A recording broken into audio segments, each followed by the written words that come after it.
Thank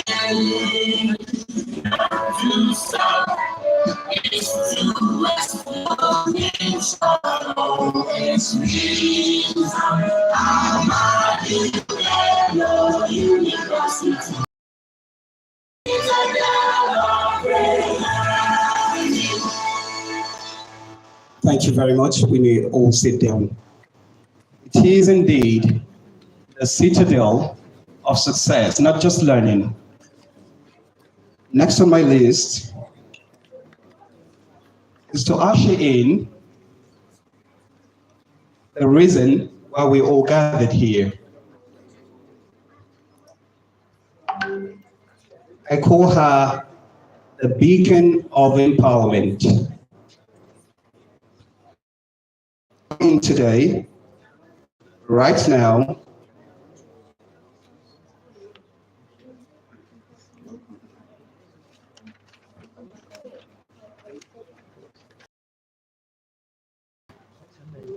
I will be welcoming her in today to welcome us all and also give us a brief introduction.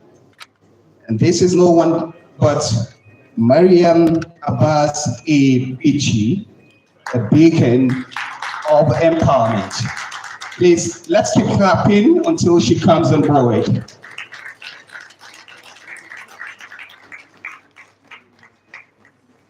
She's not going to come. Let's encourage her. It's not easy.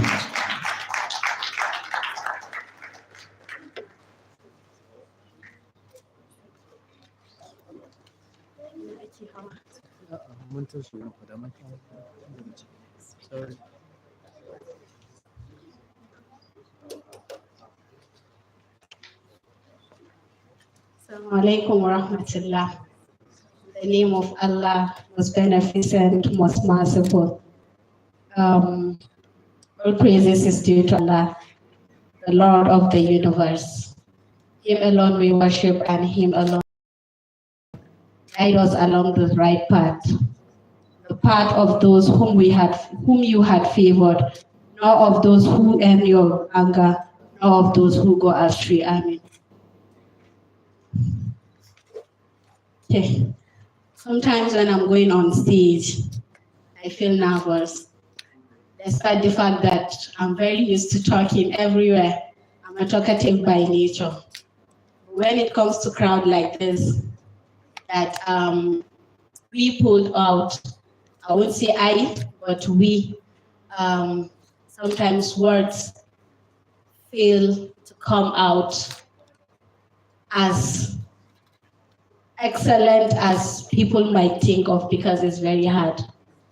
I want to start off by thanking each and every one of you for coming. We truly appreciate. A lot of people warned me about Zaria. You're like, Zaria? Dry Zaria Zakuzo? I said, yes, we are coming. And Alhamdulillah, they answered our call and we truly appreciate. I want to start off by giving an overview after I appreciate our major stakeholders in this summit. At first, we are Muinganta Hub. Muinganta in Hausa means let's make better. So because of diversity of Ahmadu Bello, we wanted all what we are going to do supposed to be in Hausa because we are driving inclusion. But then, yes, we are driving inclusion. We have to be all inclusive. Ahmadu Bello University is a diverse and inclusive institution, which we are not just to come and start doing Zoya Kaungo, so we have to blend it. Hausa, Pidgin, MC ɗin ya haɗa mana da Yoruba da Igbo da Fulfulde, which na iya wani ban iya ba. So, Muinganta Hub is a social impact platform, which is a subsidiary of Muinganta Digital Concepts Limited. Muinganta Digital Concept Limited is a digital marketing agency, which we started about 6 years ago as an e-commerce platform, which failed I'm proud to tell everyone here that it failed, but we didn't relent. Then we pivoted and we realized that, okay, northern people don't need that e-commerce platform, as we have researched back then in Kano. We started working on the e-commerce around COVID, but after COVID, things went sideways, and we picked ourselves up, and we started the agency and the platform where we localize content, digital contents in Hausa for people to understand. Our core target audience were northerners in the corners. These programs, from our summit to our workshops and our larger conference, which we are going to display later on for you to see the conferences we have held in different cities. So that was the genesis. We were trying to make sure that people, especially in the North, are carried along the innovation, the trends, the technology, everything we are carried along. So we started localization of contents, from localization of content on social media to creating platforms like this where people can come and learn, share ideas, and at the same time collaborate and network for other developments of our own region and our country. That was how we came about this Digital Empowerment Summit. This is the 6th of its kind, organized by Moingan Tahoe. We started our program in 2020, where we had only 50 participants. We started off in just an eatery with few women. We are trying to teach them how to run digital marketing campaigns and all of that. Gradually, it evolved. 2021, we had about 78 to 80 participants. In 2022, we came a group of youths. We thought of, okay, we are going to go bigger. The participants were like, no, let's come and display our products and services. That was how we started the conference and exhibition. We were for me, I was so skeptical and I was so scared. How can just someone come up with this project? I've never done anything first or anything around in 2022, but we did it. That time we had over 300 participants and about 42 vendors came with their products. They displayed and alhamdulillah they sold. We had a lot of conversations centered around digital transformation, work-life balance, digital literacy for youth, women, and students. In 2023, it went bigger than we thought. I don't know if you know Mina Event Center in Kano. It's a marquee that hosts over 1,000 people, but we filled it up. Mina Event Center, we had participants over 700. Vendors, we had over 102. In fact, exact 102 participant vendors that came and displayed their products. We had a lot of people that came and share ideas with panel sessions and speakers. From then, we started thinking of how can we explore and also go out the reach of Kano. We are saying we want to impact the North. Then last year, 2024, we went out of Kano, we went to Katsina, and we hosted one of the best and one of its kind in Katsina. We hosted it and we had over 500 participants and vendors. We had support of the government and we had 8 solid SMEs that were empowered financially on that day. So then after Katsina, we now said, okay, people started, it just became a game on social media. All right, we are next. What of Zaria, Kaduna, Katsina, Sokoto, Jiga? I was like, do we have that power to do that? But alhamdulillah, Zaria said, let's do that. We came with our partners, ABU Zaria. One of our friends said, we are going to take you everywhere. I don't know how God did it. ABU IT Hub said, we are going to take care of everything. Alhamdulillah. We came here, there was a time there was an event here, because when we met Professor Awan, Allah saka mishi da alkhairi. We called him. He said, okay, no problem. Send your letters and whatever. And they said they're giving us the hall, the everything. I called Professor MB Muaz. He said, anything that you need. Technically, ABU Zaria did everything. What was not, please clap for ABU. Thank you so much, Ahmadu Bello University, for your support. They were our first contact of support for doing this. I would not fail to appreciate other efforts of our supporters and partners. Amidst us today, we have Kai Microfinance Bank, which is Kai app. I'm not going to say anything up here, but I know they would say it, but they are the supporters of digital inclusion and financial inclusion. They are here with their team, which they are going to walk us through their application and how it is empowering financial inclusion, and get ready to open your accounts. I would not fail to appreciate this young lady. How I wish she's here. Fatima Najila, where are you? Vibrant, please come here, come on stage. She's a student of this school. She's an affiliate marketer. We met at a program in Kano, the CBC Business Corp for MasterCard Foundation and EDC. I don't even know how she's doing it. Fatima, make sure her CGPA is high. No, we are not going to discuss. I don't even know how she's doing it. Fatima, make sure her CGPA is high. No, we are not going to discuss CGPA here. We are going to dwell more on skills. Yeah. So, apart from obscures, Fatima, we have Engineer Sales, who is with the ABU IT Hub. We also have Jida, who is an affiliate marketer, who is the founder of J's Creation. We also have Abdul Fattah Abu Sabrin Creations. We have Saif, who is the founder of Laundry Point, Audi Spices. These are the core team, which I will not stop appreciating them. We have Hulaira, who is the founder of Hulimat, and lots more. We also have our supporters, the Edversity. They have something to tell us later because they have some sponsorship for some students on their platforms. Edversity, we truly appreciate. We have Aisha Bindawa Initiative, which is a mentorship initiative for women and youth. And a lot of them. We have BT Hub, that's Bin Hussein Tech Hub. We have the technology innovators and solution initiatives that are in Kano, that are also partners and supporters of this program. So I would appreciate them once and once and a lot. I will continue and I will not stop. And I would appreciate every one of us here that comes from far and near.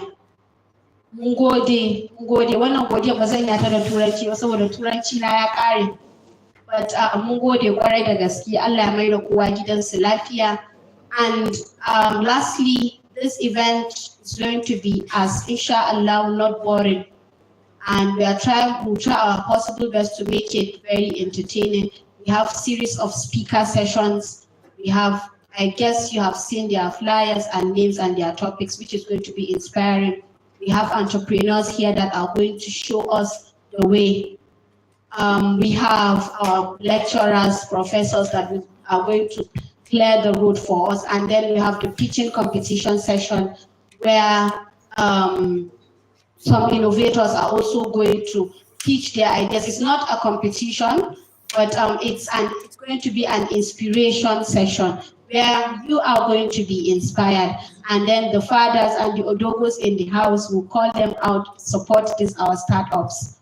So that is that about this welcoming remark. I thank you all. Allah mai da kowa gidansa lafiya. Allah ya sa mu fara event a sa'a. Allah kuma ya sa duk abin da muka zo nema mu samu insha Allah. Jazakumullahu khairan. Thank you. Please, can we encourage her one more time? I will call her the 21st century digital empowerment official. She has really done well, and she has a comprehensive and an awesome insight when it comes to empowerment. May Allah continue to strengthen you, and may Allah make it easy for us all. So next on my list, before the opening remark by the Vice Chancellor, ABU Zaria, Prof. Kabiru Bala, I'd like to introduce our guests in the house. First, we have the director, CBN Center of Excellence, Prof. Muhammad Awal Harun, who is with us, but digitally. Yes, he's with us digitally. He's with us virtually. He's going to be projected later on for his presentation. Please let's welcome him. Second on my list, who is presently with us here in the gathering, I'd like the director of IICT, Muhammad Shoaibu Umar, to kindly identify himself. Thank you, sir, for coming. Next on my list, I have Division Secretary DAC, Badin Yammanzazo, Barden Yammanzazo, Alhaji Sahabi Yahuza Ishaq. He's in our midst. Thank you, sir, for coming. I also have in our midst Alhaji Abdullah Yusuf, the Zonal Coordinator, Smedan.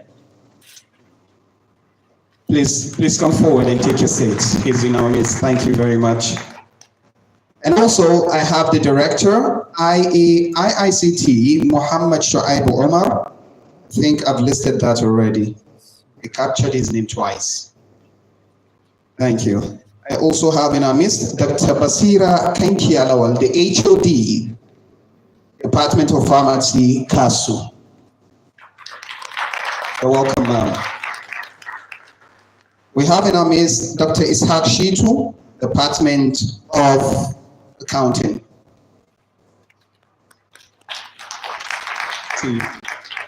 Okay, please. You have to come forward, sir. Okay. We have in our midst our guest, Professor M.B. Muaz. He is the director, IIOE, Nigeria National Center, Ahmadu Bello University, and UNESCO ICHEI. Please welcome him. So you have to take your seats. Here, please. And they come forward. We also have in our midst Engineer Bashir Sani, who is the Deputy Director, IICT. Please kindly come forward. Please let's encourage him. We still have, out of our guests, Mr. Morgan Ufoma, the founder, Project Genius. Please welcome. Is he around? Okay, please kindly come forward. Thank you. I think we have a seat. I also want to recognize the presence of Abubakar Tahir. You're welcome, sir. I want to recognize the presence of Mana Ahmad Muhammad Lori. You're welcome, sir. So they are the co-convener, Ariwa Islamic Finance Summit. You're welcome, sir. Okay, moving straight ahead to what we have, which is the opening remark.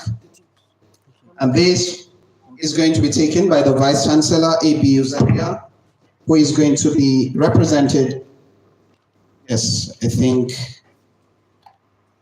is going to be ably represented by the Director, IAICT, Muhammad Shoaibu Omar. Please let's welcome him.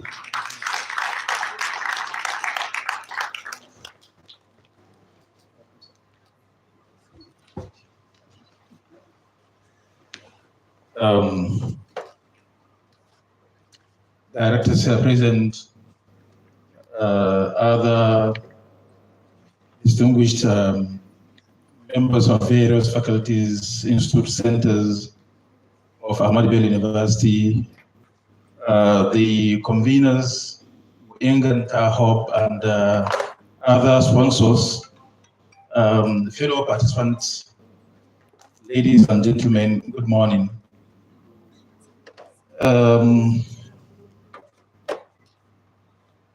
Although this is just an impromptu thing, but I think I'll talk about the feelings and obviously, I mean, what I believe the VC might have said when he is here. The Vice Chancellor, as we know, is somebody who is always encouraging gatherings like this, especially where young men and women gathers to discuss about innovation and technology. He sends his goodwill and he is welcoming all of you to this gathering. And it is his hope and aspiration that by the end of this, we all learn, we network, and we share ideas, and we take it forward. As you're aware, the North is seem to be, left behind in technology and innovation when you compare, especially with the Southwest. But God willing, with this kind of initiative, we're going to catch up.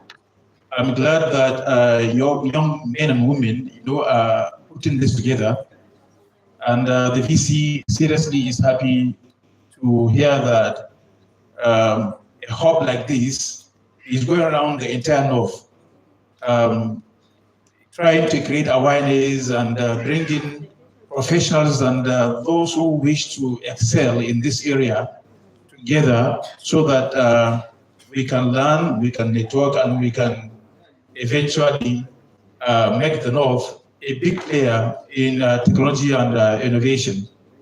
With these remarks, I will say that let's try to so that one day we'll be all proud of our effort. Thank you. Thank you very much, sir. Please, can we encourage him one more time?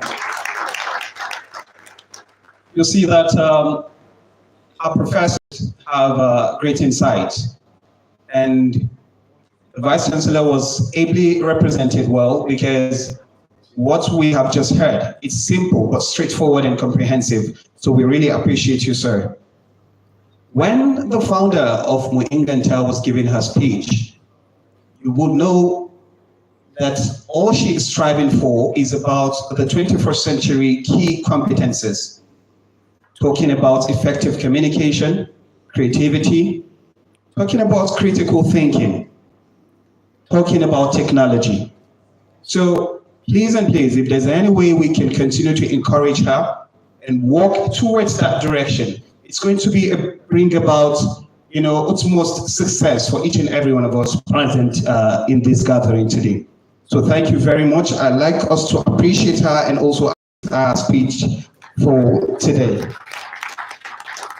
So next, we're moving to the section of the speakers.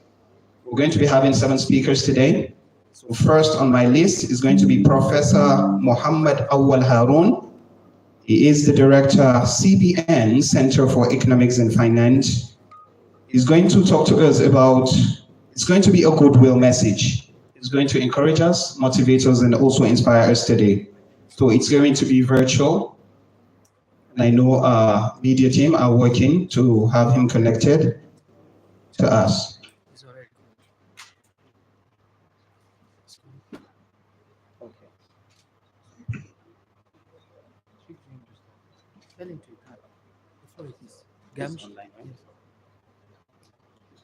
All right, sir. You're welcome. Salam. Wa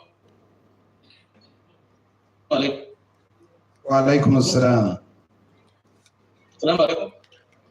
Am I reaching out to you? Yes, you are. Am I reaching out to you? Yes, you are. We are listening. Thank you very much. Yeah, it's my pleasure to be at this forum. I try to be physical, but some things have pulled me out and I'm unable to be on ground. I have a few things to say.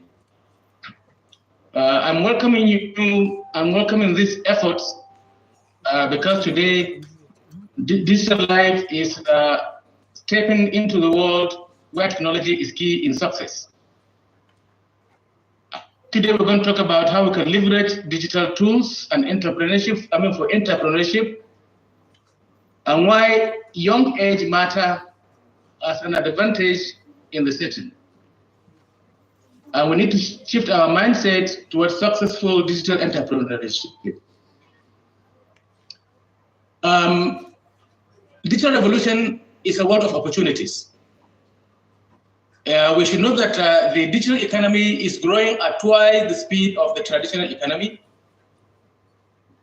To start, we don't need to have degree. All we need is to have skills and platform. In fact, today's people that are growing are living. What does digital empowerment mean? It means using technology to create innovative and grow businesses beyond borders, which I believe the young mind is ready for that.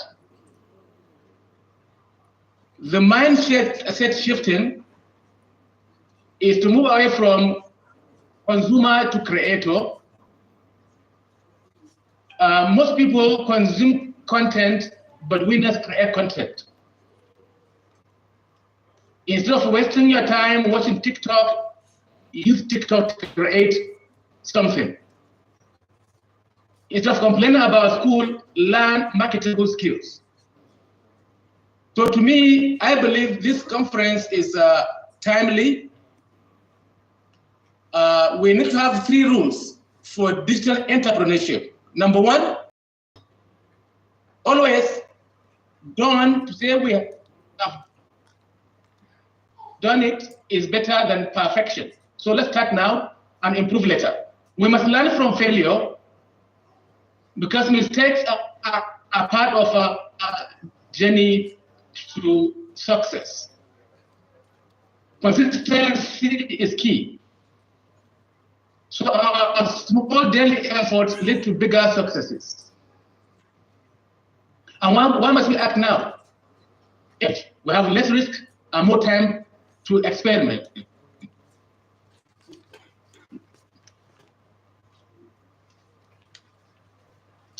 It's a lot of opportunities.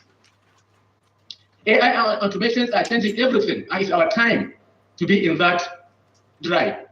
You have come a lot of young people that have succeeded today.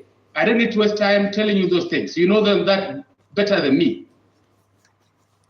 So my final message to all of you is you try to follow industry leaders on social media, try and join the building.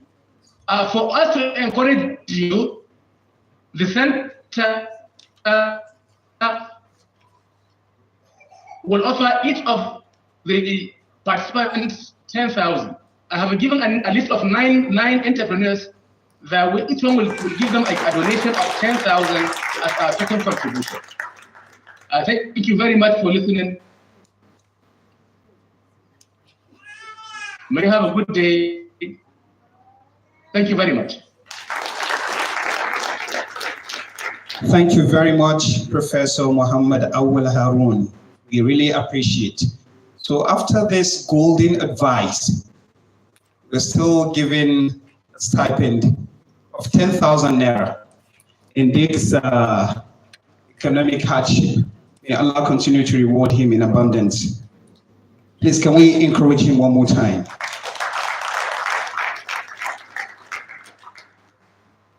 He said some words that I cannot move forward without stressing.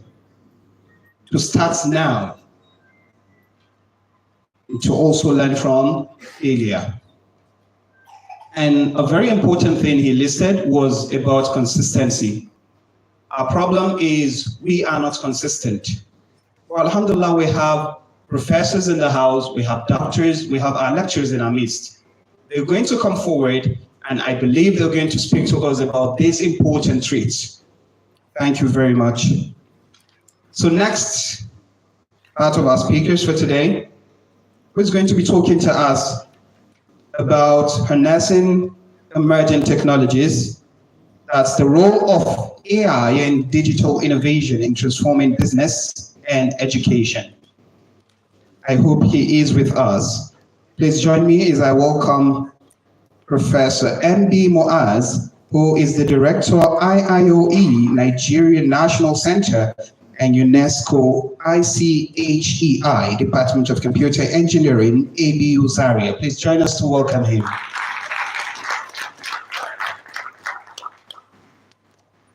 You're welcome, sir. I'm going to adjust this.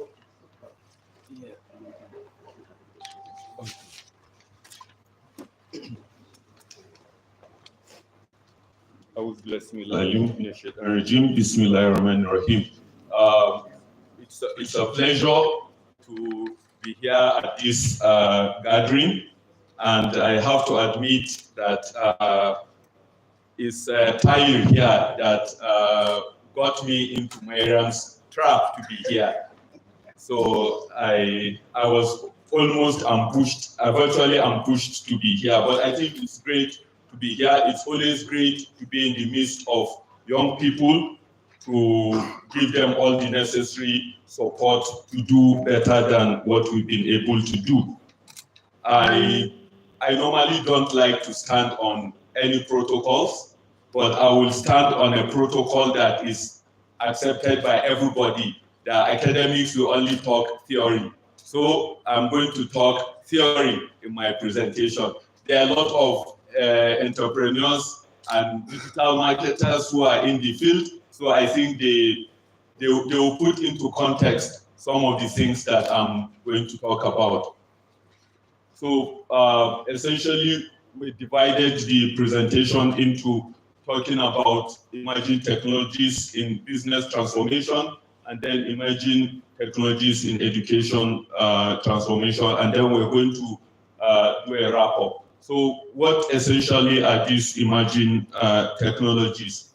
And then, so in order also to acknowledge the composition of the audience, we'll try as much as possible not to be too technical in presentation, but essentially you see those emerging technologies, whether it's AI, machine learning, Web 3.0, IoT, Internet of Things, augmented reality, and so on and so forth, but also maybe to also put into context that one of those emerging technologies like quantum computing. And to tell you that just 2 days ago, on February 19th, Microsoft announced the development of the Mariana 1, which is the first quantum chip that is built on Topo conductors. And essentially what you see that chip on the person's palm. That chip, when it's scaled to reality, in maybe they say in just a few years, that chip can do what all the computing resources on Earth today can do. Just that chip. That's the level we are getting. So we can just imagine how this will change everything. As we're going to see later, everything about what we are doing in education changed completely from November 30th, 2022, when OpenAI announced ChatGPT. So also this is what's going to happen when the quantum computing also comes into existence. So there's just so many of those use case applications for the emerging technologies, and we hear a lot of entrepreneurs here working on fintech or developing chatbots and so on and so forth. There's so many of them. But later we're going to look at just maybe one or two use cases. We're going to look at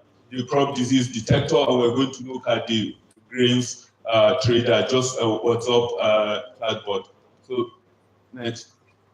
Yeah, so, but however, in trying to move forward with respect to these emerging technologies, we do the COT, the challenges, opportunities, and the threats. And maybe one of those things that, go back there. So I think one of those things that, just like Professor Awal and I think Mariam also alluded to, is we have a young population. Almost 65 to 70% of Nigeria's population is under 30. So just like Professor Awal said, it's your time, and it's your time to make use of these technologies. But like we also alluded, we should, in as much as we should be good users, but we should also try to make sure that we use those technologies to better ourselves. But we have a lot of challenges also. So some of those challenges will have to do with infrastructure. Some of those challenges will have to do with financing. It's good that I heard one of those microfinance are here. So maybe they will tell us how we can address financing challenges. But you see something when we talk about some of these things, yeah, why financing becomes very important, because we cannot continue to utilize these technologies if we don't have the necessary finances to support them.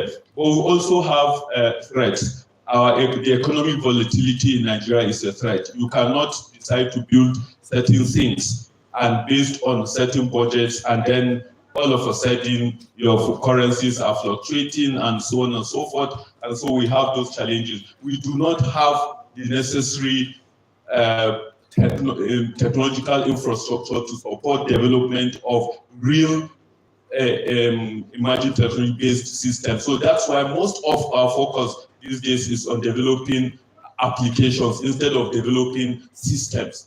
As well. So the imperative of SMEs, small and medium enterprises, adopting technology will be such that it's going to lead to improved efficiency and productivity, because it's going to enable them cut off a lot of manual tasks to be replaced by these technologies. It's also going to enhance communication and collaboration, because then this is what has given room to people engaging in remote jobs, and then we can also collaborate, just as we've seen today. Professor Awal is making his presentation virtual, so also we could get across to a lot of people all over, because we have these collaborative tools and communication and communication has been made a lot easier. But you also have access to a wider consumer base, because now a lot of people, I think that's what the digital marketers do now. You can get a lot of your things across using WhatsApp or Instagram ads and so on and so forth.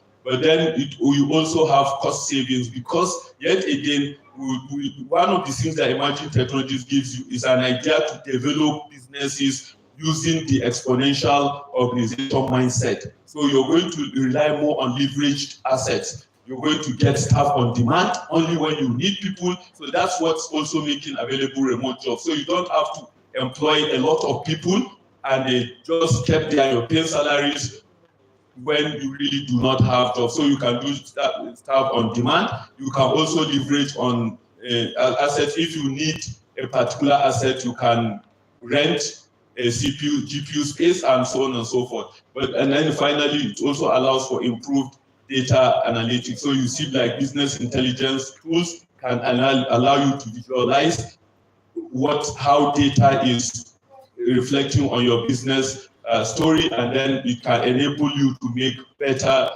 business decisions. So these are some of the imperatives of SMEs adopting emerging technologies. So, however, I think it's also very important, maybe you tell this story, that one of the biggest threats to businesses is us, especially the young people. People do not need to have those massive whatever to be able to get to disrupt businesses. So, and that's why we say you should be the disruptor and not the disrupted. And so you see a lot of stories. Sometimes it's just one or two people will create a value, make a value out of something, and then it now becomes, so they create a situation where big businesses or other businesses will have to look for them, partner with them, or learn from them, or acquire or invest in them. And so you see there's a relationship between Paystack and Stripe. And the thing that connects the two of them is Y Combinator. Y Combinator is an accelerator program based in New York, but Paystack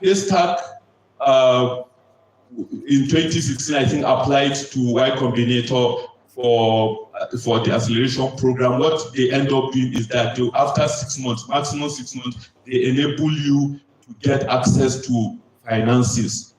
And so, but earlier on, those guys, Paul and John Collison of Stripe, had also enrolled in the Y Combinator program, and they were able to develop Stripe. Stripe is one of the leading pay platforms in the world today. When Paystack joined, by the end of the 6 months, Paystack was able to raise like $11 million, but in seed funding. And out of that, about 8 million was provided by Stripe. But you know, Stripe, they also met in the Y Combinator. However, by 2020, Stripe bought out Paystack for $200 million. So now Stripe is the owner of their own Paystack. But Shola and Ezra were students of Babcock. That's when the idea of doing these things started. So it's also important to know that there's no better time than now to start, and we can always start. When there's a blog that Shola did on how they applied for the YC Combinator, on one interesting thing there is when they asked, because he provided his form and explained what answers they gave to all the questions. When they asked them out of that time how much revenue they had, he said they had $1,300. And in fact, the $1,000 was even a payment that was made by somebody who was helping them to test run their application. But eventually, after 6 months, they were able to raise about $11 million.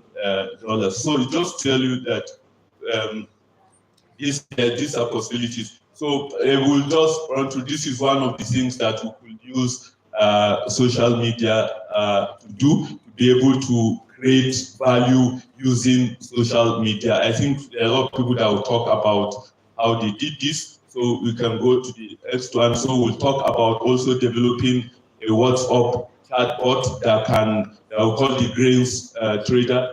We can go to the next slide. Maybe even the next one, because this is like talking of technology, but you can go to the next slide. So it just puts everything into context. So like the whole idea of the grains trader is you can create an app, a chatbot that will run over WhatsApp. And so all you do is maybe you can use natural language. At the back end, you have natural language processing, machine learning, and some data aggregator applications. So how it works essentially is you can do a voice note and say, for example, now I can say Masara and Kasuai or things like that. And then because of all the data aggregation and all the market info data they gather, the system will be able to tell you that maybe it can reply you and say, your Masara is Kamandubu Sabain. Amade, because of the machine learning behind it that does prediction, it cannot tell you Amade maybe couldn't say so tashi by so amount within the week or things like that. And then you can also have another part, so you can do that pricing and maybe transport. And then you could also, if you now click on transport, you could ask, for instance, that in Azan Samumoten, they say coming higher to Lagos, go come now and things like that. It will link you up with maybe with a transport, and then you can negotiate, you can sort that out. So that's one of the kind of ways that we can use WhatsApp to maybe just using those technologies, natural language processing, AI, machine learning, and data sciences to be able to build chatbots over WhatsApp or Telegram or any of those applications.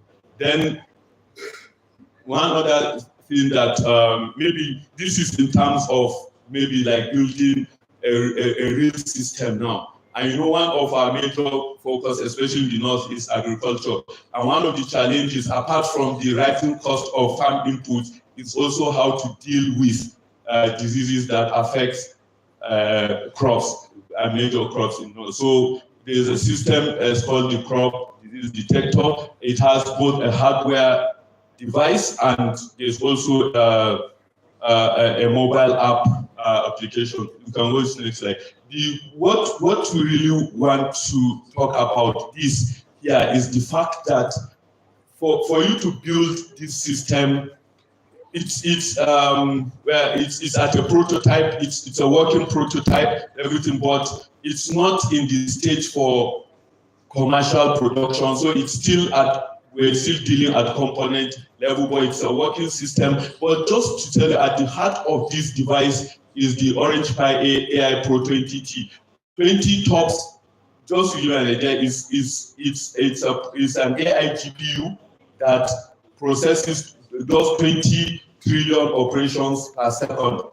And because it's based on integer 8 computing platform, it's more energy efficient than floating point operation. So that's why this AI GPU is fit for purpose for edge devices. So that's why you can do it on small tablet-like applications or run them on mobile devices and so on and so forth. So, but also just to contrast this board, this AI Pro board cost in hundreds of dollars. So, but just to give you a context that maybe like your NVIDIA H100 costs like $28,000 or the Huawei H100 910 Ascent chip also costs like about in that same range. But these are the kind of things that somebody is trying to develop a system just to get this board will cost you in hundreds of dollars, maybe $500 or $600 just to get the board. But you know, eventually when you want to do mass production, you don't need every component of the board. But why this becomes important, you can go to next slide, is because of some of the functionalities that is on the crop disease. Because you also, one, it's not an online device, so it doesn't require you to have access to the internet to use the device. And so that's why you see the reason why you have to build up all the data that will be required on the board. And so the only reason why you may need to go online is if you have to do an update. Maybe if you can go to NILS or East-West sites to see if there are more updates on this, and then the system can update itself. If not, you can use it offline. And then it also has provisions for audio. So when it detects a disease, it makes the recommendations to you in text and in audio form. As of today, the audio form is available in English, Hausa, Yoruba, Igbo, and Pidgin English. But in addition, and text, in addition to those languages that have both audio and text, you have in Swahili, Arabic, and French in text. So when it detects a disease, it can give you the recommendation in text in those languages and in audio in those Nigerian languages. And so that's why you see the need for you to have more than simply just Raspberry Pi or Arduino, but to control this, to be at the heart of devices like this. But we go back to the issue of some of those challenges. Who will be ready to finance this kind of thing? So maybe we'll hear those kind of stories today. And then so we can move to the education part, and we now, just like Professor Haruna said, we are now in an age in which the bulk majority of Nigerians are digital natives. These are people that were born in the age of technology, not people like us that came and had to learn how to use. Now you have kids that are born, just a 6-month or 1-year-old kid. If you give him the phone, he'll be able to play games with it, because this is how so their lives they're growing up and socializing and learning using in the age of technology. However, it does not necessarily mean that every digital native is a tech savvy, but everybody that is born in this age knows how to use one technology device or the other, either to socialize or to learn, because all those opportunities are available.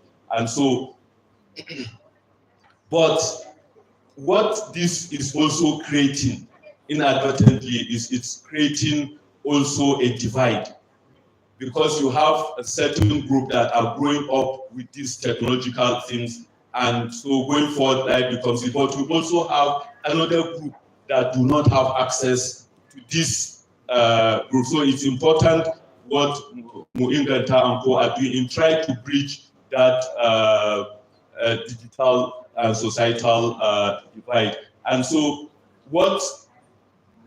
how do we address those divide? So we have to look at how to improve infrastructure, how to make infrastructure available. So maybe like power, maybe like data costs. You know what's happening now is, even as we're struggling, data costs are supposed to be increasing instead of as it's getting more and more, it needs to be getting cheaper, but unfortunately, it's getting more expensive. However, it's very understandable because the bulk majority of data utilization in Nigeria today is mobile data. Is my mobile broadband, but we need to get to fixed broadband. Maybe then we can get at lower cost. And then we also have some of the things we need to do is public-private engagement to be able to address the digital divide issues. And I think this is what engagements like this encourages. Also because that's doing community engagement. So in order to, we can move forward. But then we're also seeing the evolution of how technology has been able to influence education over the past few years, from 2017 till date. But, and everything changed, everything started to change, and digital technology started to become more influential in education during the COVID, because that's when all these online collaborative tools started to become a reality.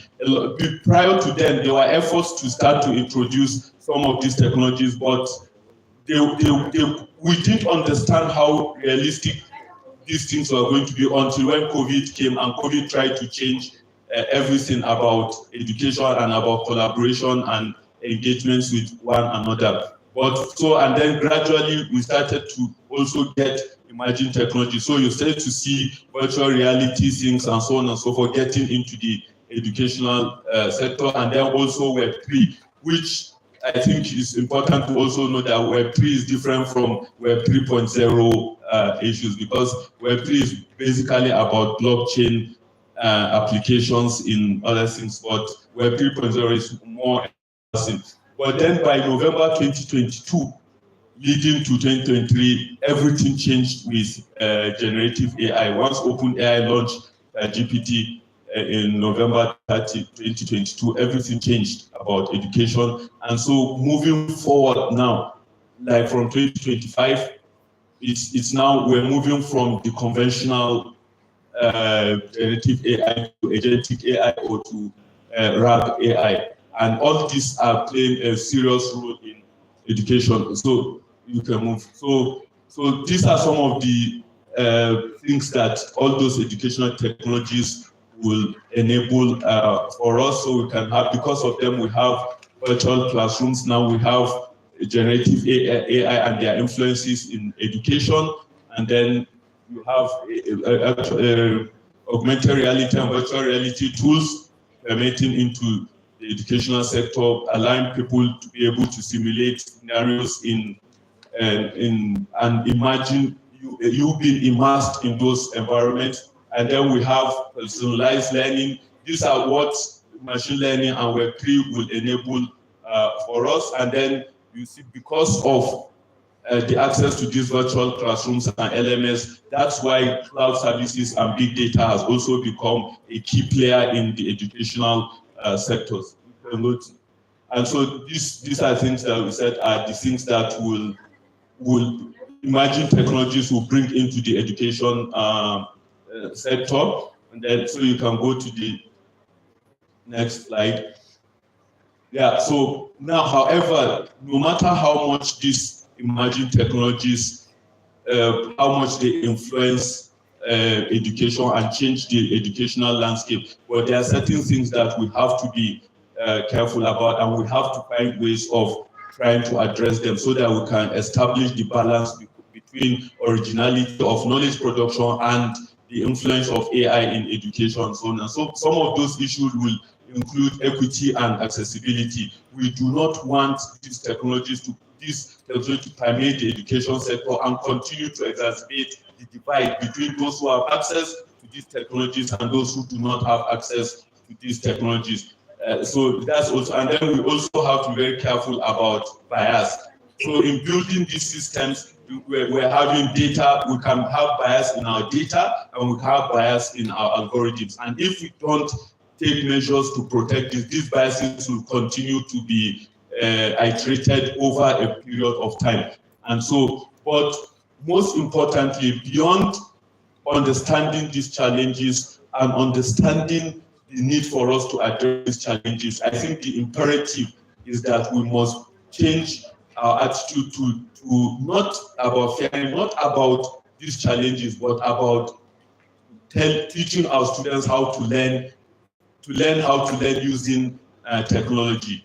And because that's the way forward. We've passed that trend we've passed the station about whether these technologies should or should not, but we should now know how to properly get to effectively use these technologies. So the bottom line is the fact that we for example, as teachers, we need to reskill and upskill in order for us to meet up with the realities of what digital natives want and need in terms of education today. But also to remember that no matter what technology we adopt, the human interaction must remain at the core of educational endeavors.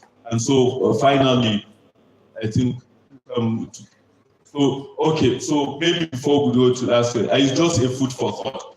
I think maybe you should just take a moment and look at the image and see what really is happening. The first impression you will have is that we are no longer learning. It's the machines that are learning. We are no longer learning. We're just busy on our devices while those systems are being trained and they are learning how to respond to us, how to do in multimodal mode, whether text, audio, or video, while we're busy just consuming, while it's machines today that are learning. And I think it's important for us to think about that going forward. And so finally, in conclusion, I think we need to, so this is not about insisting that government has to do this or government doesn't have to do that. This is about all of us. We must look at investing in infrastructure. We must look at addressing digital skills. We must look at policies, and we must look at how to promote inclusivity if we are supposed to maximize the benefits we get for emerging technologies in businesses and education. Thank you, and enjoy the rest of it.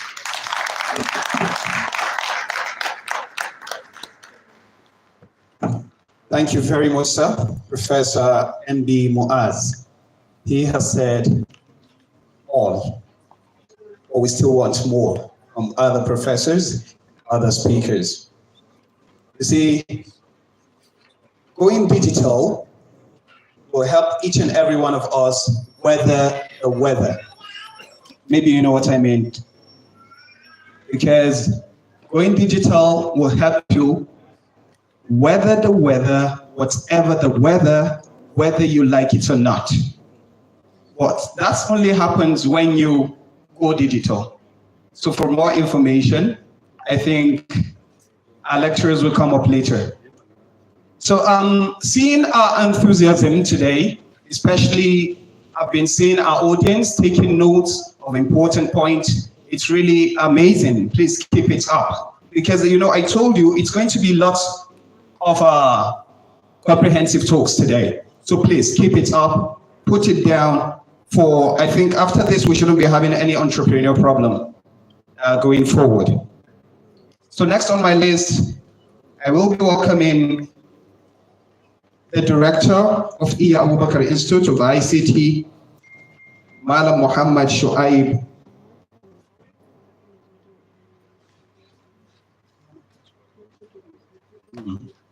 Muhammad Shuaib Umar. He's going to talk to us about tech hubs and opportunities for Earth. Please encourage.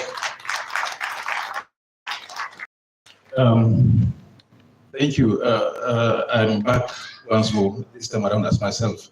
Prof. Ahmadu has made my job very, very easy. You know, he laid a foundation. What I'll just do is to scan through what those opportunities, you know, seems to be. We all know that actually there are quite a wide area of applications of ICT.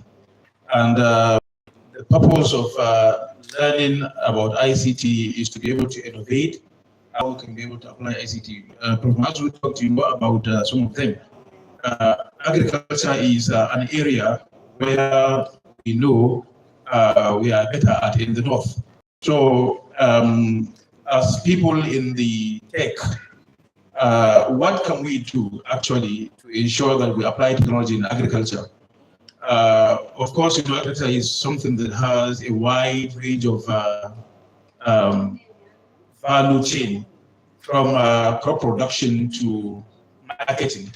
So I believe, when you look at the range of applications of agriculture, you can be able to think about certainly application.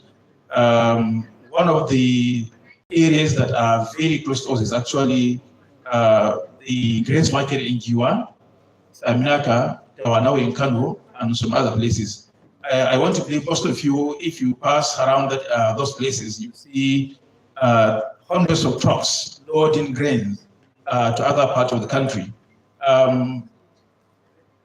Quite unfortunately, the transactions is usually, cash-based, and we know how difficult it is, to hold cash around, these days. What can we do, to kind of encourage inclusiveness by developing solutions that can facilitate these businesses, so that, our rural dwellers and at the same time, the big-time merchants can find seamless way of doing transactions without the risk of carrying, a lot of cash and so on and so forth. Similarly, doing that obviously will encourage revenue generation to the government, and by extension, we'll see public services being better off. Let us go into the issue of doing what is right or wrong by the government. But of course, we all believe that, the more revenue is there to the government, the more possibly, public services can be made possible. Another area is in education. Prof. Ahmadu also, talked about that. Of course, AI has come to disrupt the way we do things. There's open ways where we can be able to, think about innovative products. One of the ways I would challenge all of us here is to consider developing an AI-based anti-plagiarism, solution. A few people have claimed to have done that. I don't know whether they have trained their algorithm enough to be able to do a good job. But I think it's an area that, as innovators, we should be concerned about looking into that area. But of course, as what Ahmadu pointed out regarding the issue of infrastructure, connectivity, and what have you, it's an issue to think about. And I believe, by utilizing the very cheap GPUs he mentioned, probably we can be able to achieve that. So education is an area where we can apply technology, from LMS to whatever kind of platform that can facilitate teaching and learning. There is also the healthcare, area. There are lots of equipment and devices used in helping doctors to diagnose, diseases and what have you, and provide solutions towards, a kind of providing healthcare. I want to believe is an area very virgin, especially in the north. Not only in the area of the equipment and devices, most hospitals in the north don't have what is called an EMR, electronic medical system. So I want to see young people developing interest in these areas and solving, the problems we have. Financial services is also another area that is so virgin in northern part of this country.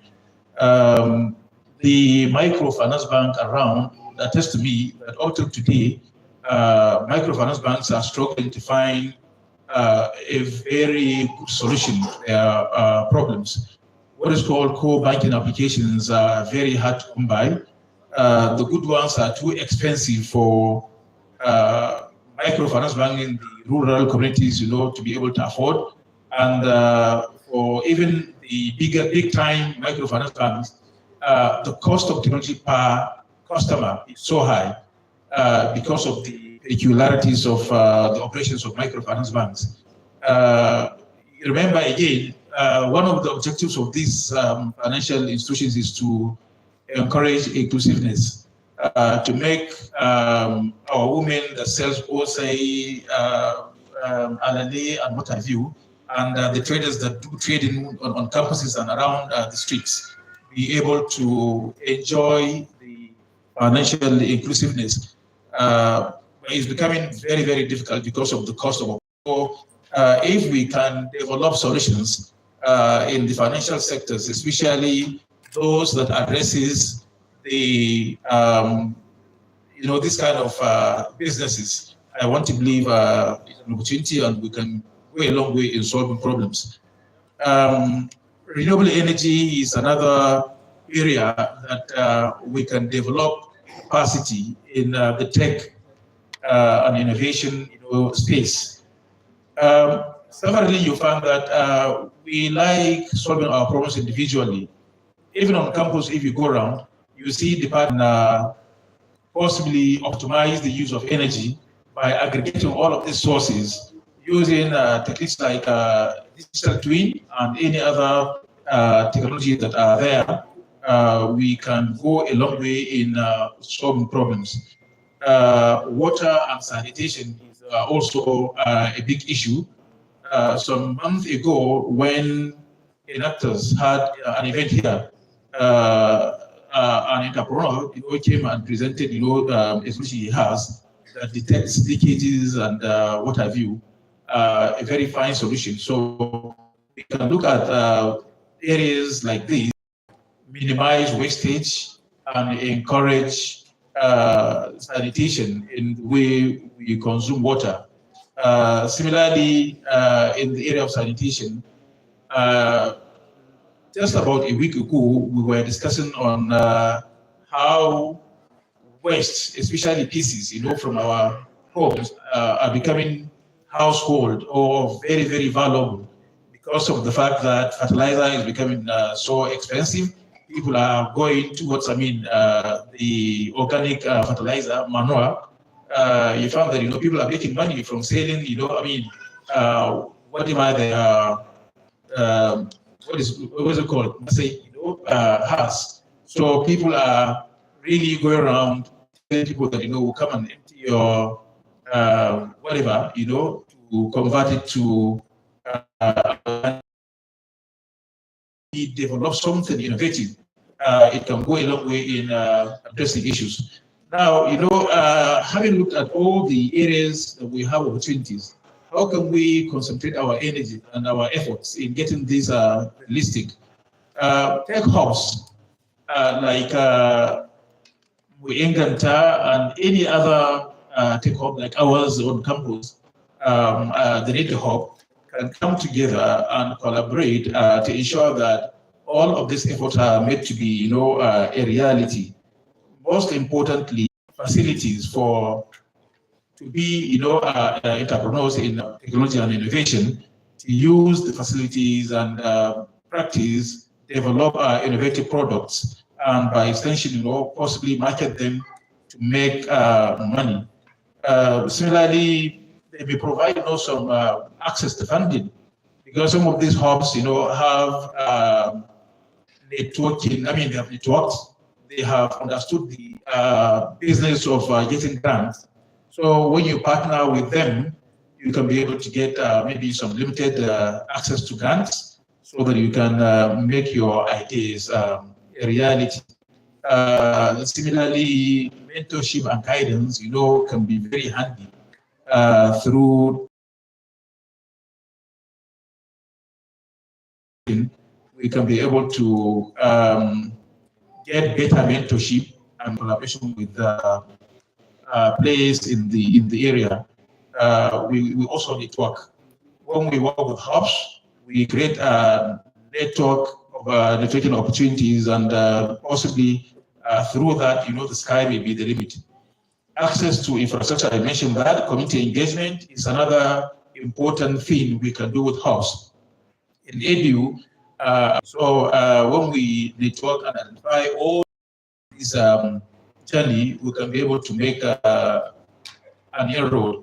And at the same time, hubs can help us showcase our our product, showcase and promote our product. Those days at NIDA, that is the OF, Office of ICT Innovation and Entrepreneurship, they normally conduct some exhibitions and select our products, and at the same time, they can assist in promoting our products.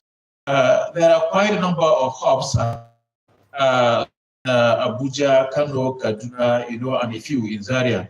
I want to be when we identify them and work with them, and when we come together in a forum like this, we can be able to work together, and success is actually, going to be assured. So with this, I'll stop here, and I'll say that please keep on the good work. And when, of course, we continue to work together, we can get our destination together. Thank you.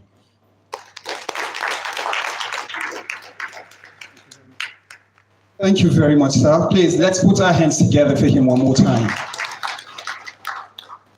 You see, from the rich words he has spoken, you will believe that he is indeed a real director. So thank you very much for that wonderful session. Before I move on, I want to encourage you to follow us at social media platforms. Follow us on Instagram, Twitter, all social media platforms. That's Moinganda. And also we're streaming live and direct on YouTube. Follow us on Ahmadu Bello University channel. Please, we're on YouTube now. I'd like to acknowledge the presence of Mustafa Salihu Umar, who is the community manager, 3MMTT. He's around. Kindly come forward and take your seats. Let's join our hands together to welcome him. You're welcome, sir.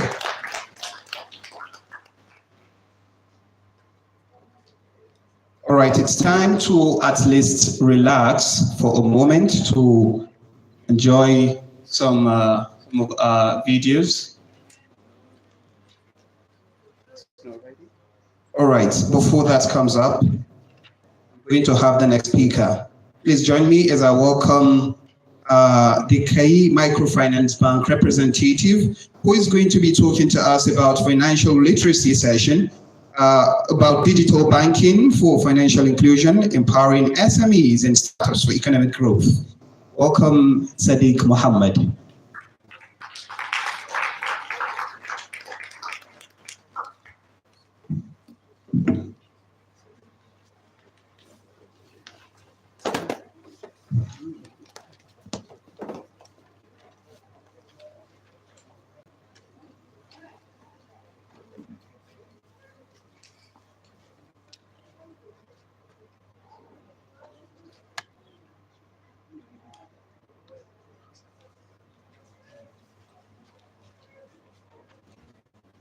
Permit me to stand on the protocol.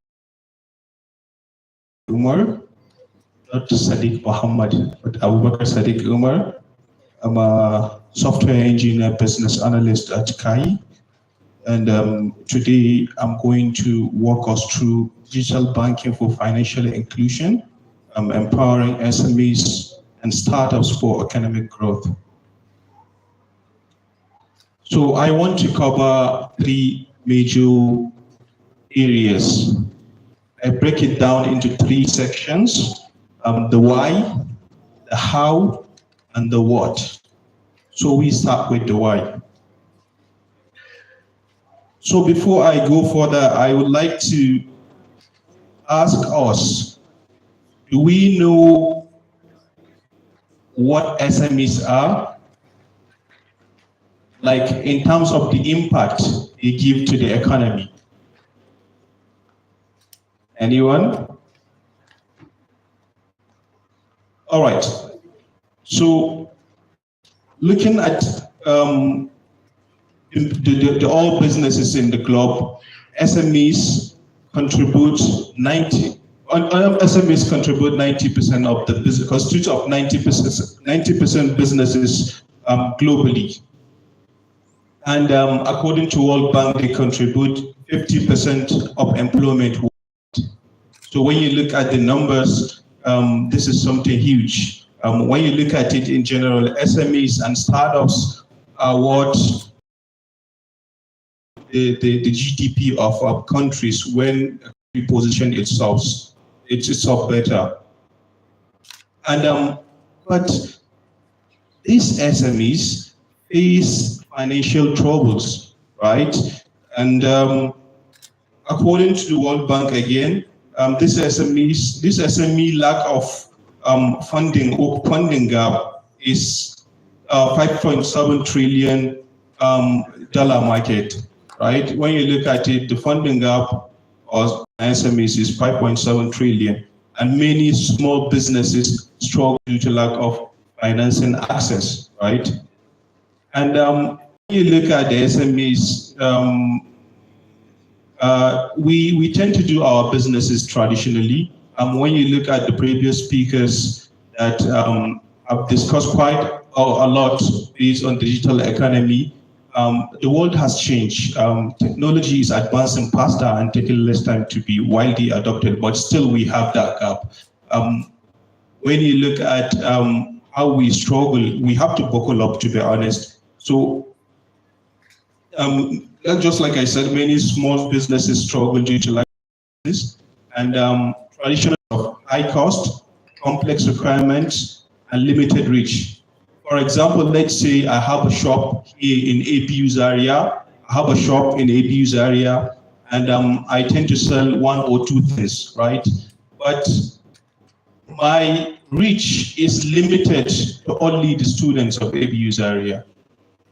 But with digital tools and this digital economy stuff, when we look at it, you can sell your products today, not to the students of ABU Zaria, not to the people of Zaria or Kaduna State or Northeast or Nigeria or Africa. You can sell globally. I'm not speaking this from a hypothetical place. I've been there, I've had an experience. I have a sister who sells Ashobi, and her products are being exported to Germany, US, UK, and almost all the continents in the world.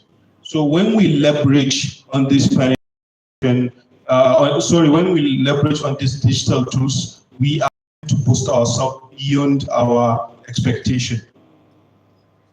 So digital banking offers a faster, cheaper, and more inclusive solution. Before, if you want to, for example, even if you want to open a bank, open an account, you have to go to a bank, follow the queue, get a form, and fill 1,000 lines. After spending the day trying to open a bank account, you go back home, they will tell you that you get your account number in a week or two. You go back and you're waiting. But with these digital tools and digital banking services, right now, right here, I am standing, I can be able to open a bank account, new bank account, and I can start transacting with it without any hassle. I can do a lot with my phone, right? So this is what we do at Kai app. We provide these digital banking solutions. Kai Bank, just like the previous speaker mentioned, we have a lot of finance banks, and Kai Bank MFB is one of them, and we leverage on technology, and we built a digital solution, giving people access to financial services regardless of their location, and regardless of their location. So some of the key digital features for banking for SMEs are seamless digital payments. Before, if you want to make a payment, right, you have to go and meet the person to make your payment. Transfers are not available, but now, right now, I can send money to someone in Lagos or anywhere around Nigeria. And even some banks have some digital banks, just like what we are doing at Kai. You can even send funds to other countries from your mobile app. And also, we have USSD banking, all the digital banks now and even conventional banks have USSD banking, whereby individuals can be able to use USSD. Even if you don't have internet connection, you are in an area where the internet connection is not stable, you can leverage on that USSD banking service and perform your transaction and operations. And it's a business-friendly financial services service which whereby you can be able to access micro loans, digital credits, and budgeting tools, for example. And then these digital banks also tends to give financial literacy to individuals by engaging them. Part of what we do too is we try to bridge the gap between, we are trying to bank the unbanked. For example, if I can give example of what we do at Kai Bank, I think a couple of months ago we've reached out to Sangaya Malams and we've empowered them with POS machines in different states and different local governments, trying to bring them to participate in this digital revolution. When we look at this revolution or what is happening right now, for example, let me give us an example. If one of us here can be able to teleport from 2025 to 1890, for example. If you meet someone that was born in that era and asked and told them that you can be able to communicate with someone in Zaria while you are in Kano, they will tell you that you are crazy. You don't know what you are doing. But when you look at it, just like I mentioned earlier, these technological advancements gives us an edge, and we didn't even hit scale yet, right? What we have in store in the future is going to be crazy. Things are happening, products are being built, new technologies are coming out, but we are far left behind. We need to brace up. We need to understand that this is something. We were born as babies, then we started crawling, then we are not the same every day. So the world is not the same as well. So we have to embrace these technological advancements and most importantly, this financial aspect of it. Why digital payments matter? We have the cashless transactions, which reduces fraud. For example, right now, if you want to travel from Kano to Lagos, you want to buy some materials or stuff for your business, you have to carry a load of cash, and you might be kidnapped along the way. But right now, you can go out, move wherever you are. For example, right now, I don't have a single kobo in my pocket, but I know that I have something in my account. So you can easily move from one place to another without being in the fear of someone will rob you of money, for example. And these digital payments enable SMEs to scale faster with seamless transactions. Just like I mentioned earlier, if you are an SME and you don't operate within digital space, just imagine, when coming up, I got something downstairs and I don't have cash with me. And I asked her, do you accept transfer? She said yes. I quickly made my transfer and make the payment. She told me that she don't accept transfer, then that transaction has been cancelled and she'll be at loss, right? So we need to embrace using these digital payments and financial services for us to scale faster with seamless transaction. And based on data from McKinsey, digital payments can increase SME revenue by 30%, right? And 45% of SMEs using digital payments reports higher business efficiency, which this is a research conducted by World Economic Forum.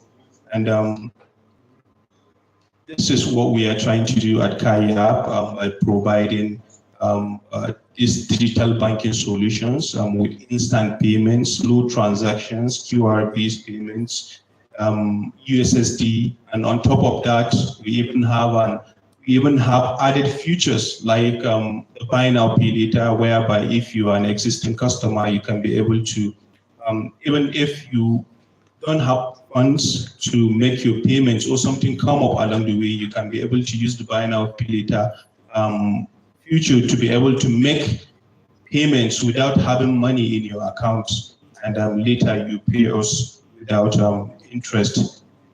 And we have the contribution feature, Adashi in Hausa.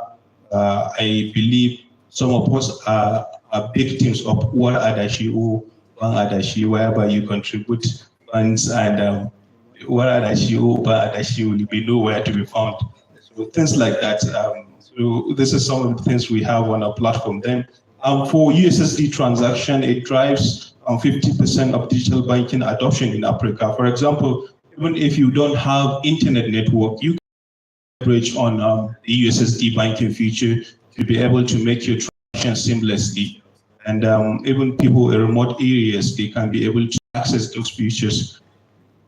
And mobile banking has increased financial inclusion rate by 23%. This is according to GSMA. And yeah, with regards to the USSD payment, you can be able to send money, check balance, pay your bills with that data, and do a lot more access funding. So the next thing I want to cover is SMEs access to funding. For micro loans and digital credit is tailored for small businesses. Digital institutions or digital banks gives SMEs access to this micro loans. For example, before, if you want to apply for a loan, you need to go to a bank, fill a paper, it will take ages before you get the loan, for example. But now there are systems in place whereby you can be able to access loan regardless of where you are. They just check your financial health, credit score, something like that, and before you know it, you will get your loan without any collateral, and you can use it to do your business and move your business forward. And we have invoice in here which ease cash flow issues, and according to 65% of SMEs in emerging markets struggle to secure funding, and fintech solutions like digital lending reduce processing time by 70%. And this is something also we have on Kai app. We have a fast hassle-free loans without data coming offshore very, very soon. And I think second to the last slide, to the last slide, I want to cover why financial literacy matters, right? It helps SMEs manage budgets and cash flow better. If you don't have a financial literacy, you will be a victim of, mismanaging your funds and doing things that will not be in favor of your SME.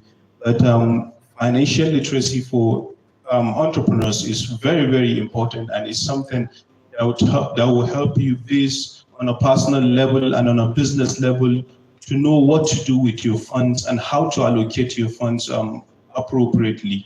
And it helps reduce the risk of debt management. I believe some of us here are startups, and we used to follow TechCrunch and TechCabal. Maybe today, if you go to TechCrunch or TechCabal, you will see the news saying that so startup has raised $10 million from this venture capital fund, and you will see people celebrating.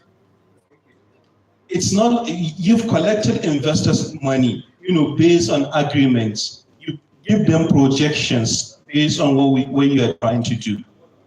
But the issue we are having is people will collect funding and then they will start flexing, right?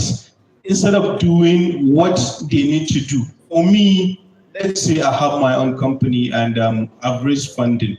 So raising that funding puts me in a hotspot because I know that my reputation is on the line, right? I have to make sure that I build this product. I have to make sure that I allocate these funds appropriately for me to be able to scale and even attract more investors if I want to raise in the future, or push my business from point A to point B. So it's really, really important to understand that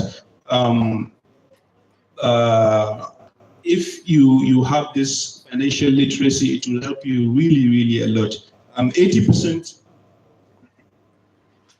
of small businesses fail due to poor financial planning, according to Forbes magazine, and fintech literacy programs improve SMEs' financial stability by 40%, which is according to Forbes magazine too. And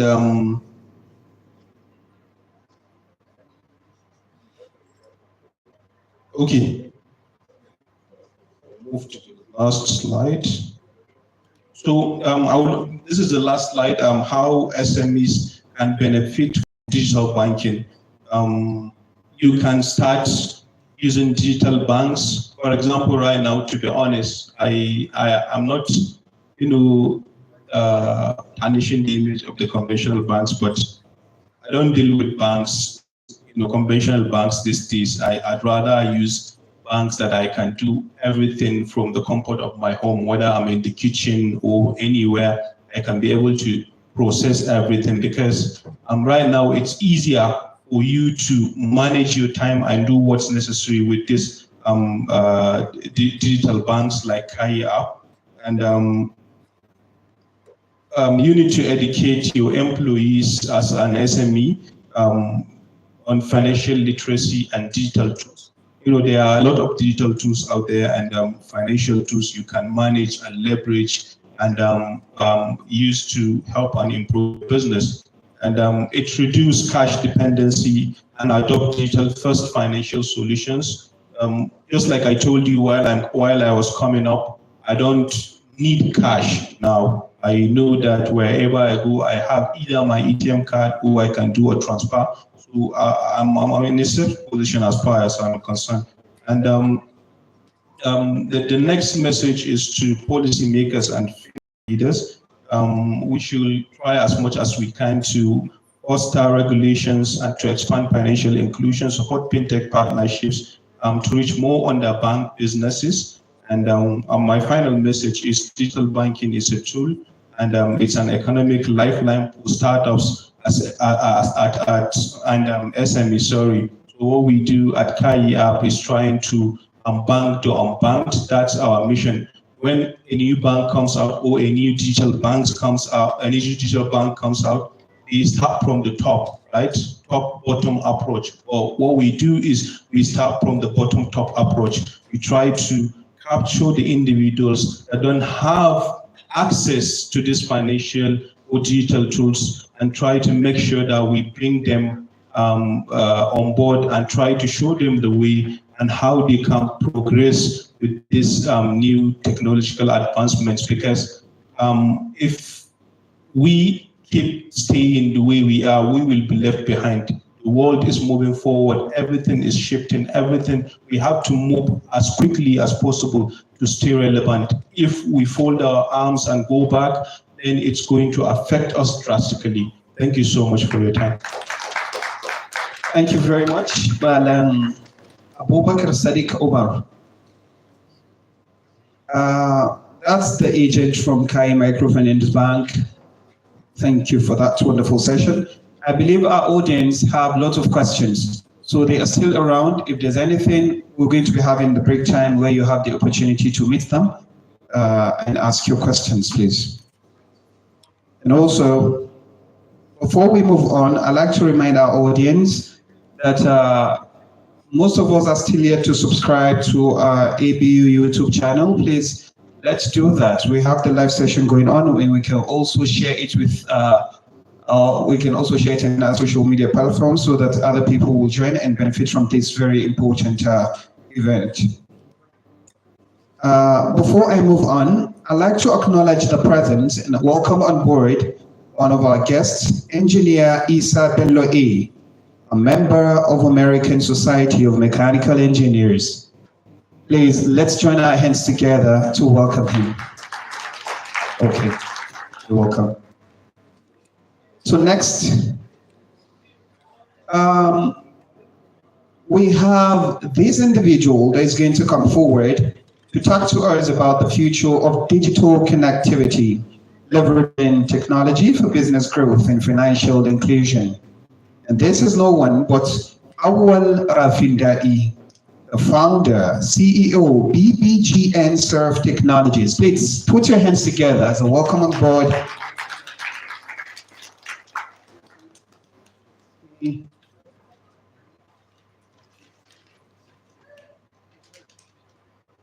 Okay. All right, maybe he stepped out, but he was around. Without wasting much of our time, I'll go on to the next speaker. After this, we're going to be having our last speaker for today. And we're going to be having speech about Smart Start. This individual is going to talk to us about how to use 50,000 Naira to become the richest people in the world. Yeah, 50,000 Naira. Okay, let's welcome Mus'ab Abbas Thani, the CEO, AUA Technologies Limited.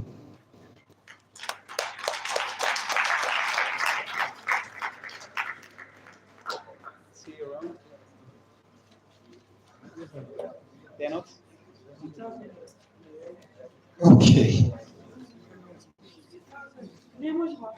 So, I think he stepped out too. All right, I'll call on the next person, the next speaker, who's going to be talking to us about the market research and validation. I hope he's around. And this is no one but Mustafa Saleh Omar. He is the Kano State Coordinator, 3MTT. Please put your hands together for him. Alhamdulillah, he's present.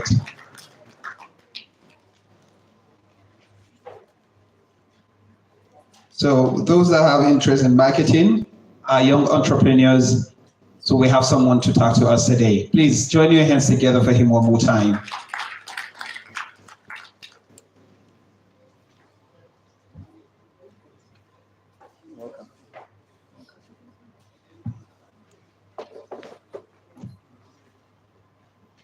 Hello everyone. Assalamu alaikum wa rahmatullahi wa barakatuh. You can imagine my nervousness being called after two people were upset. I was feeling like I was hiding my face.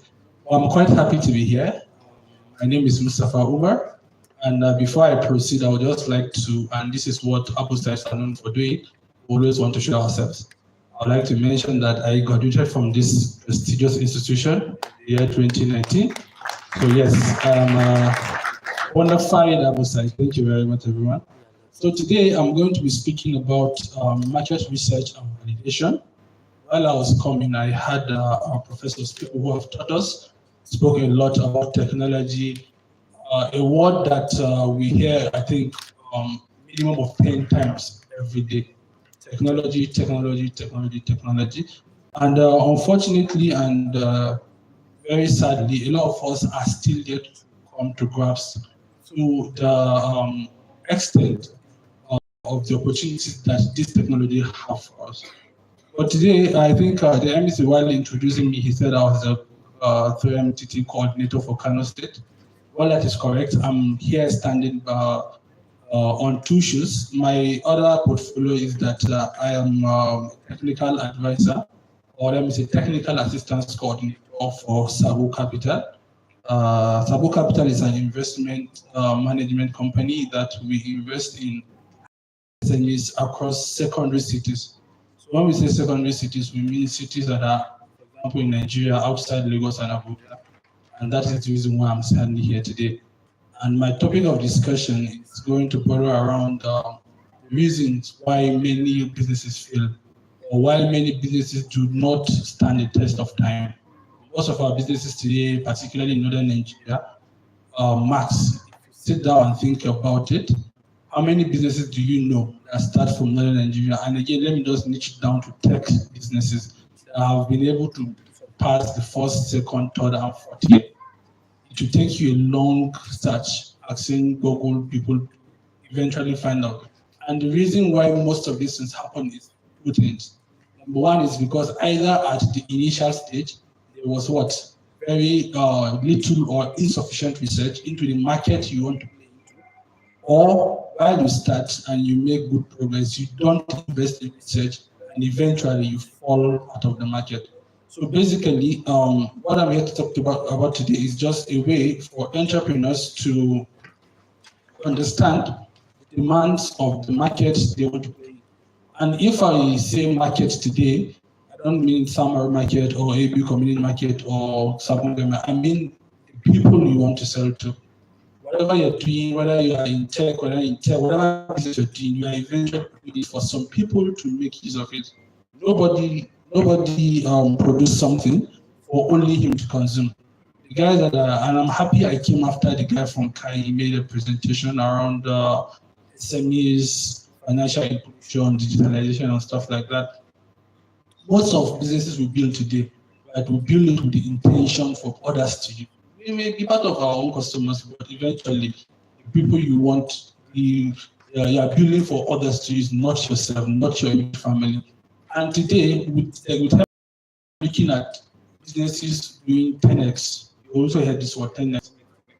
So what 10x just means is how do you do a business that has that potential to what? Times 10 in a period of time. So you want something that you build, let's say today, you have an idea, you build inside a Zaria, which if you look at the trend across the world, most of the most prestigious businesses today started from the university. So for example, you are an AB, you have an idea, you built it. At that point in time, you are building it for, let's say, your immediate environment. Or how can you leverage on technology, right, to see that your idea, your business that you have built for a small number of people can be used by what times 10 people of that number. So for my presentation today, can we have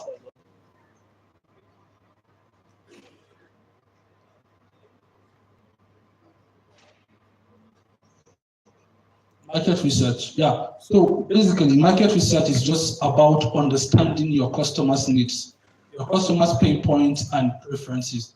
And why do you need to understand these things? You need to understand so that you can create value. The only way money changes hands is if you create value for the person who's giving you the money.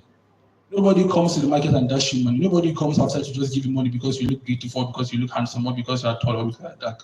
People pay you. When you come up today, maybe you took public transport, you paid. The reason you are paying is because the person offering that service is offering what something of value to you.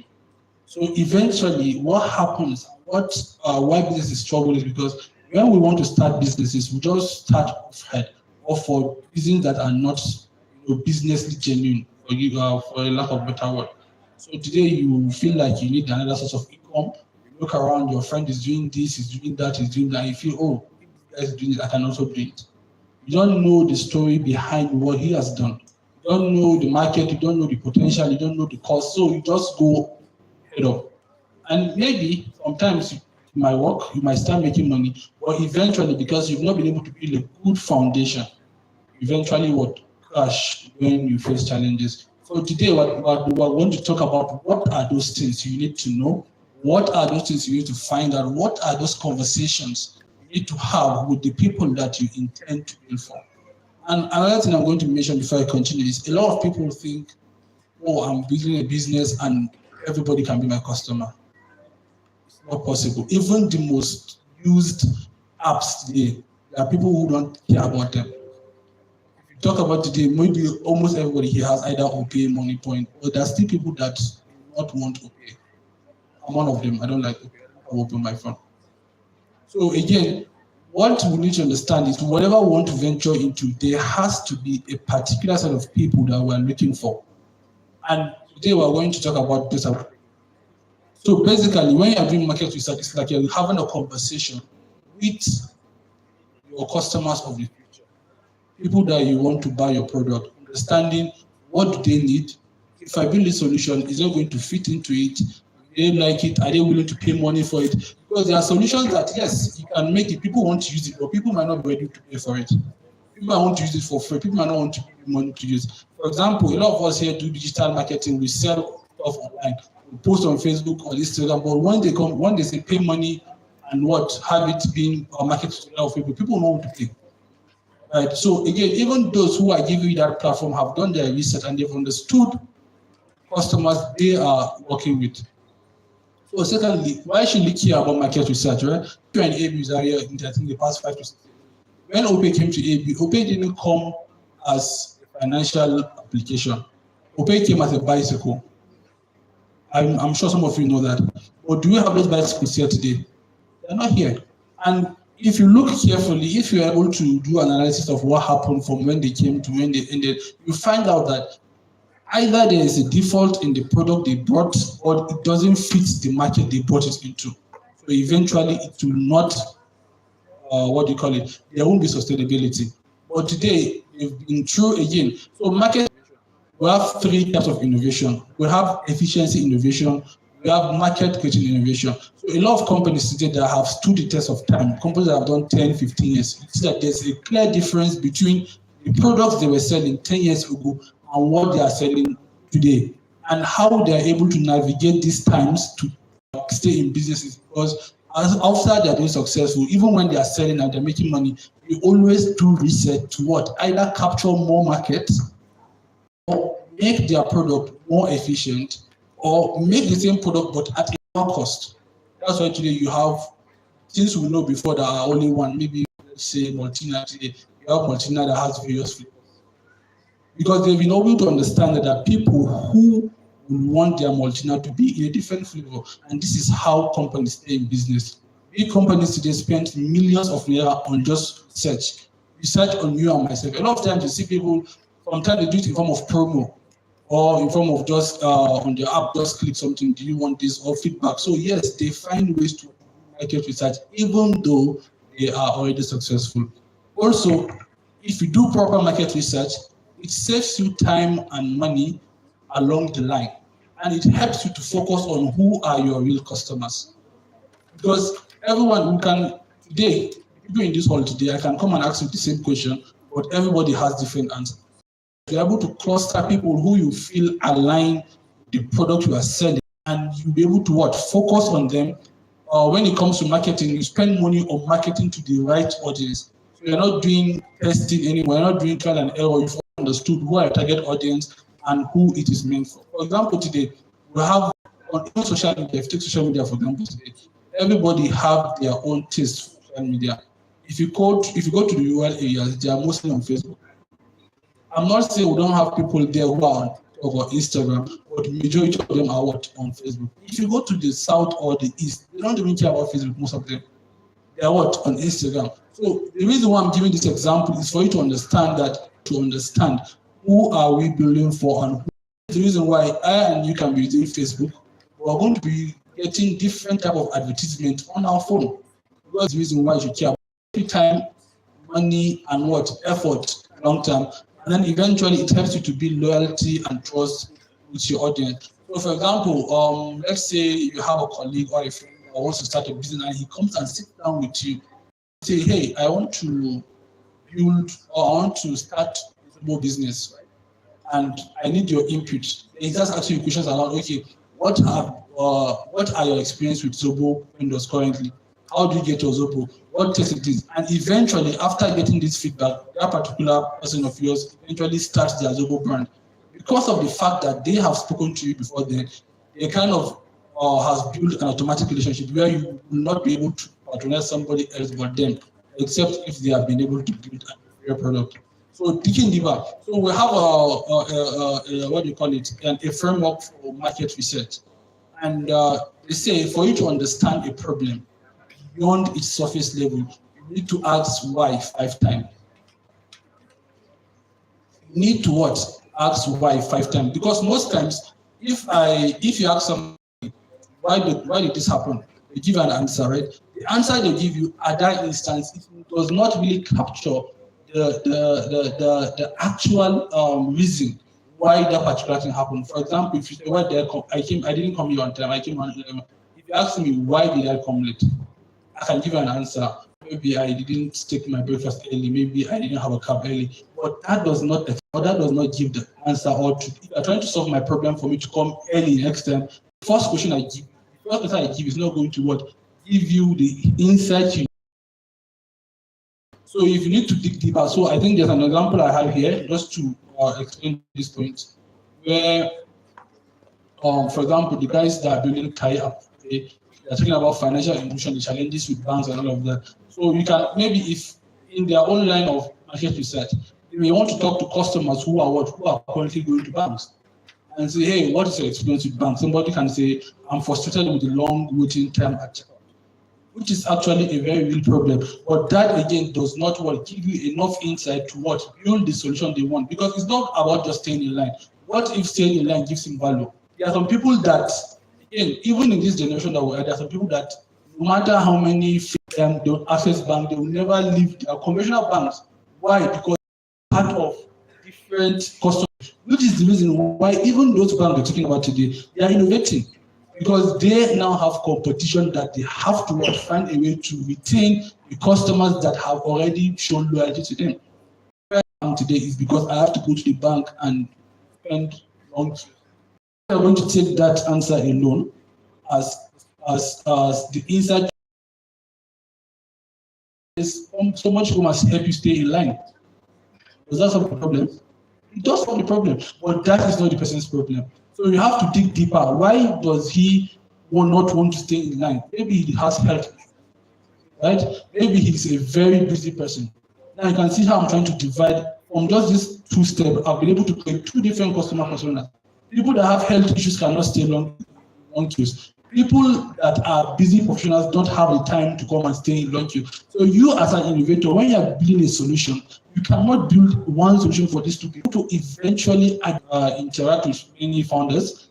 And most of them have gotten to a stage where they have missed this background, and it's very difficult for them to go back because they've actually invested a lot of time. Business, or you are in the middle, or you are 1 year, 2 years, it is never late to market research. And for those who are already in business, it's even good, because now you have actual data to work with. You can go back, look at your customers, who patronizes you more, what time of the year people patronize you more. So, and I get this with a lot of business people, they don't work with data. Either they don't find a way to capture data, or they don't keep up. You can't continue like this. That's why in northern Nigeria today, you can know somebody that has a business today, come back 5 years after, shop, the number of people in the shop, the size of his capital is the same. Because there is no plan to scale, there is no innovation, just live hand to mouth, and they are contented. Or for someone, again, looking at where we are today in technology, we can do a lot more. So we'll start by so again, because we are really biased to some of the things we are building, you don't want to talk to somebody that will say, oh, I don't want this, I don't like this. So when you are asking them questions, instead of you to ask them open questions for them to really speak to you and get the insight, you ask them those questions. Oh, I want to start a pouch business. I have white and black. Which one will you prefer? The person only has two options. Maybe your customers want more colors than black and white. You can see the MCs. Wow. All right, just give me 2 minutes. I'll just try to go through this slide very quickly. So, how to ask questions that uncover real insights? Ask open-ended questions. What challenges do you face? Don't just ask the customer, oh, I saw you standing, your leg is paining you. The only answer I can tell you is yes or no. Right? But if you ask the person, what challenges do you face? They can tell you the problem that has led to the problem that led to the problem that they're having, which is actually where, if you can solve that problem for him, you solve the problem that are on that value chain.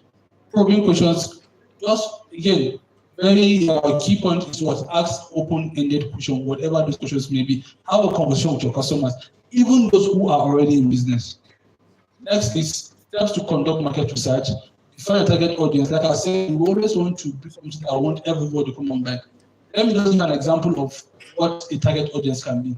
A target audience can be married women with 2 kids at the age of 30 to 40 that earn between 200,000 naira.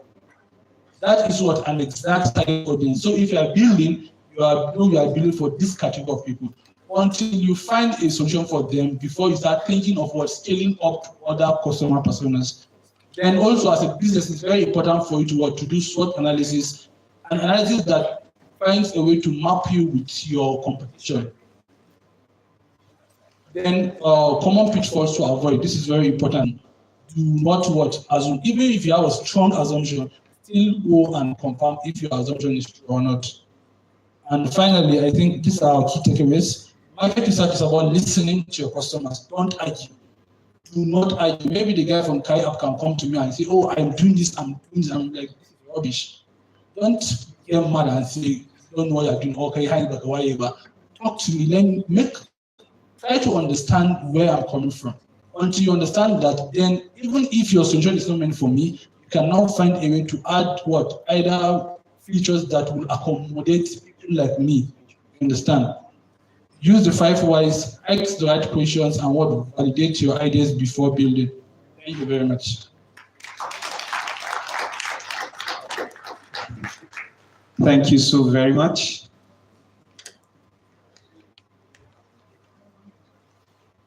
And that was a wonderful speech from Mustafa Saleh Umar, who is the technical advisor and also the Kano State Coordinator, 3MTT. Thank you very much for that wonderful advice, and I hope our audience are enjoying this session. Before we move on, we are going to relax with a poet. They're going to help us relax now. You know, they have their ways. We have the way we welcome them on stage. It says, with every stanza, we'll welcome new visitors. Please join us in welcoming the magic of language as we invite our esteemed poets to share their voices. Please join me as I welcome the first poet in the house. I don't know which to call. Both of them are amazing.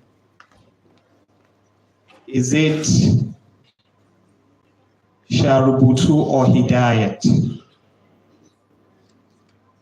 Both of them are amazing, like I said earlier. So I'm going to call on Fatima Abdullahi Sharubutu. Please join us as we welcome her.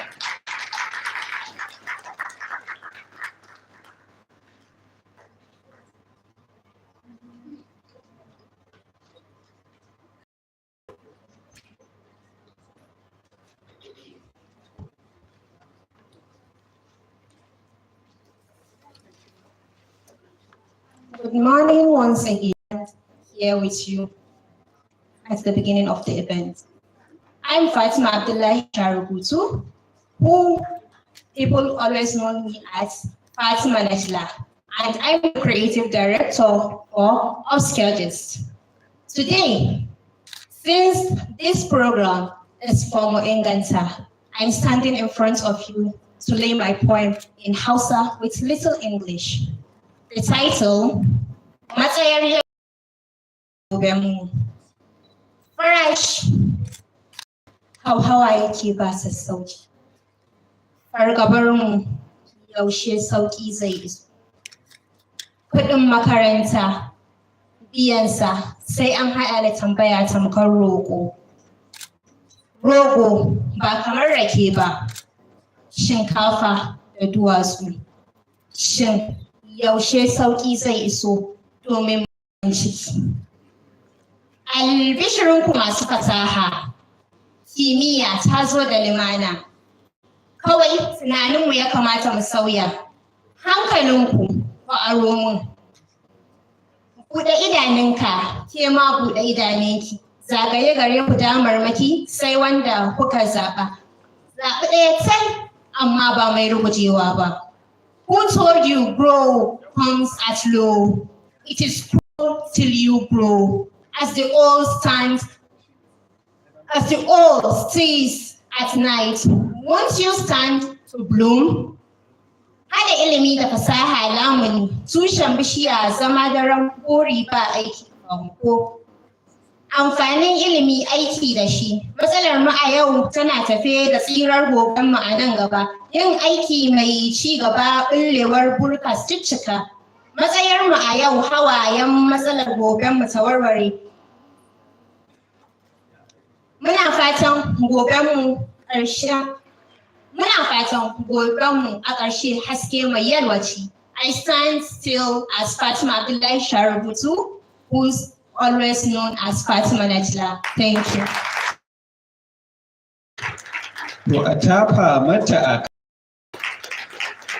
Am I not poetic? All right, thank you so very much. We have one of our speakers who was away for Alhamdulillah. Awal Rafindadi. He is the founder, CEO, BPN Self Technologies.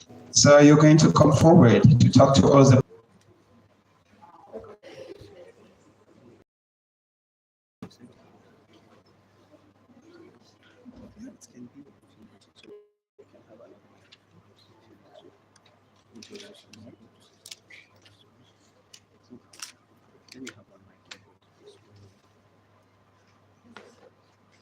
Assalamu alaikum.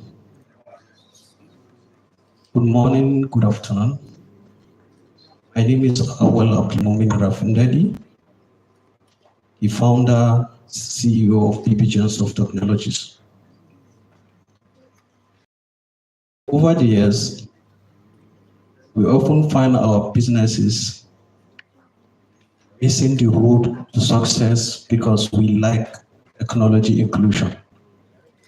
So as time goes on, we came to realize that whether we like it or not, technology is here to stay and is here to serve as a companion in our day-to-day activities.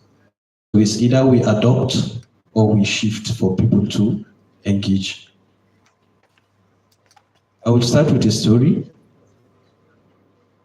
In November 2013, I was privileged to participate in ad hoc data collation under the UNICEF.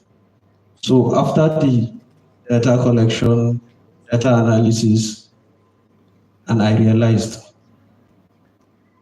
from the top level to the grassroots, nobody from the north. In fact, the major consultants are coming from outside the country. So I felt like we within the community knows our problem and only we can solve it. So after sitting with some of my colleagues, we realized what is the major problem? What data are they looking for? So we realized it's more of out of school children inclusion in school. And then we developed a tool, handed over to I won't want to mention him. So we were turned down, offered to even give it for free. After some time, we can negotiate, but all went in vain. The reason I'm bringing this up is because as of then, we lack technology inclusion in our system. So nobody was willing to accept anything new, especially when we see technology. So, and the primary problem is that 5 to 10 years back, people tend to see technology as a competition in our offices, in our businesses, in our day-to-day activities.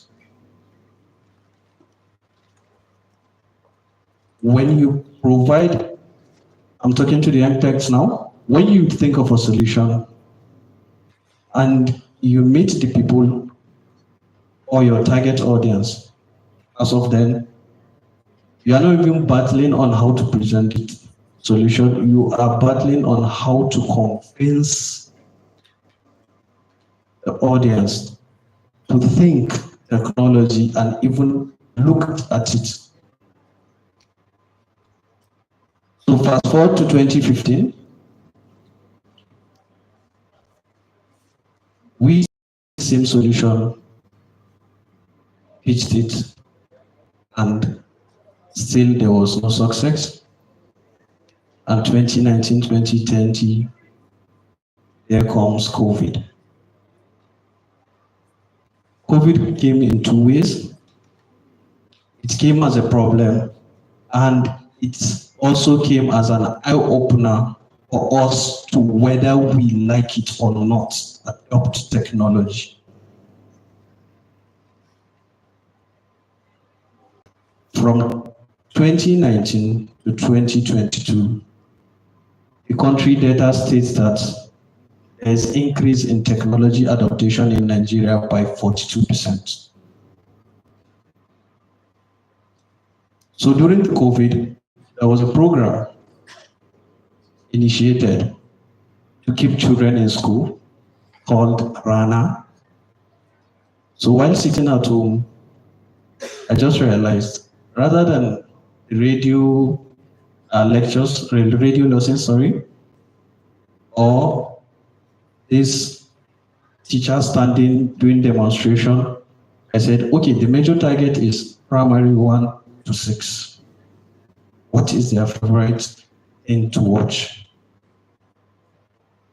Then my company sat down and developed a complete primary school curriculum and junior secondary school curriculum from all the 9 subjects using their favorite cartoon.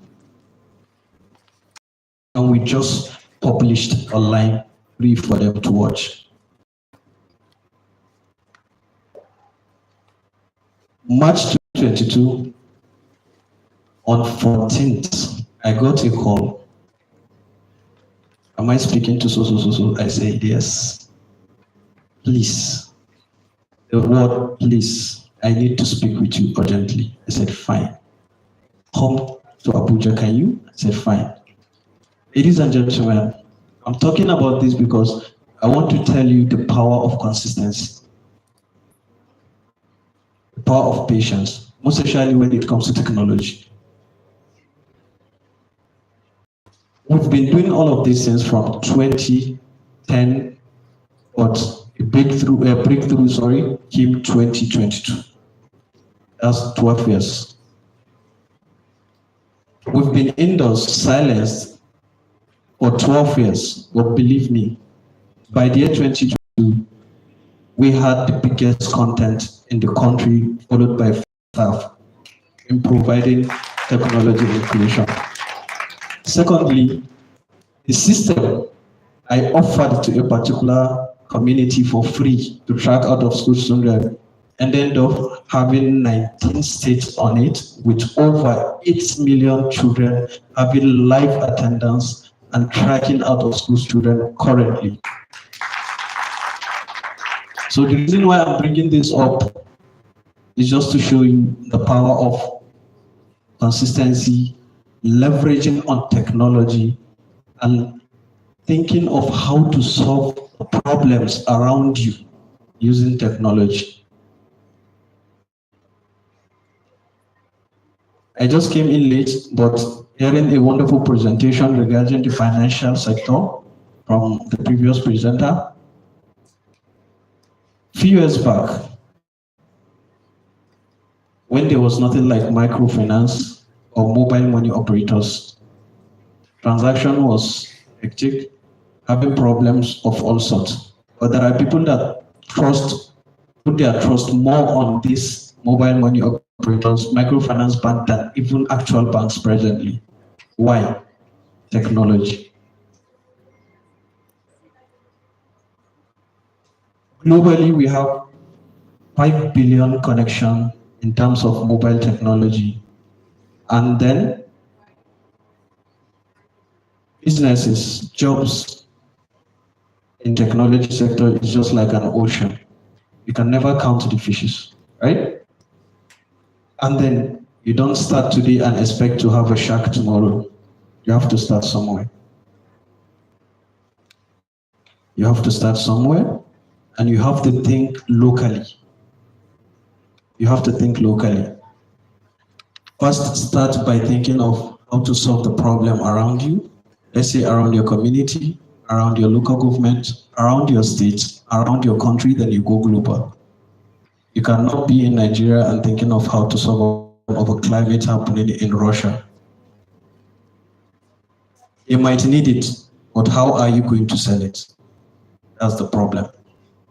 So, but by looking at your community, also you already have the problem.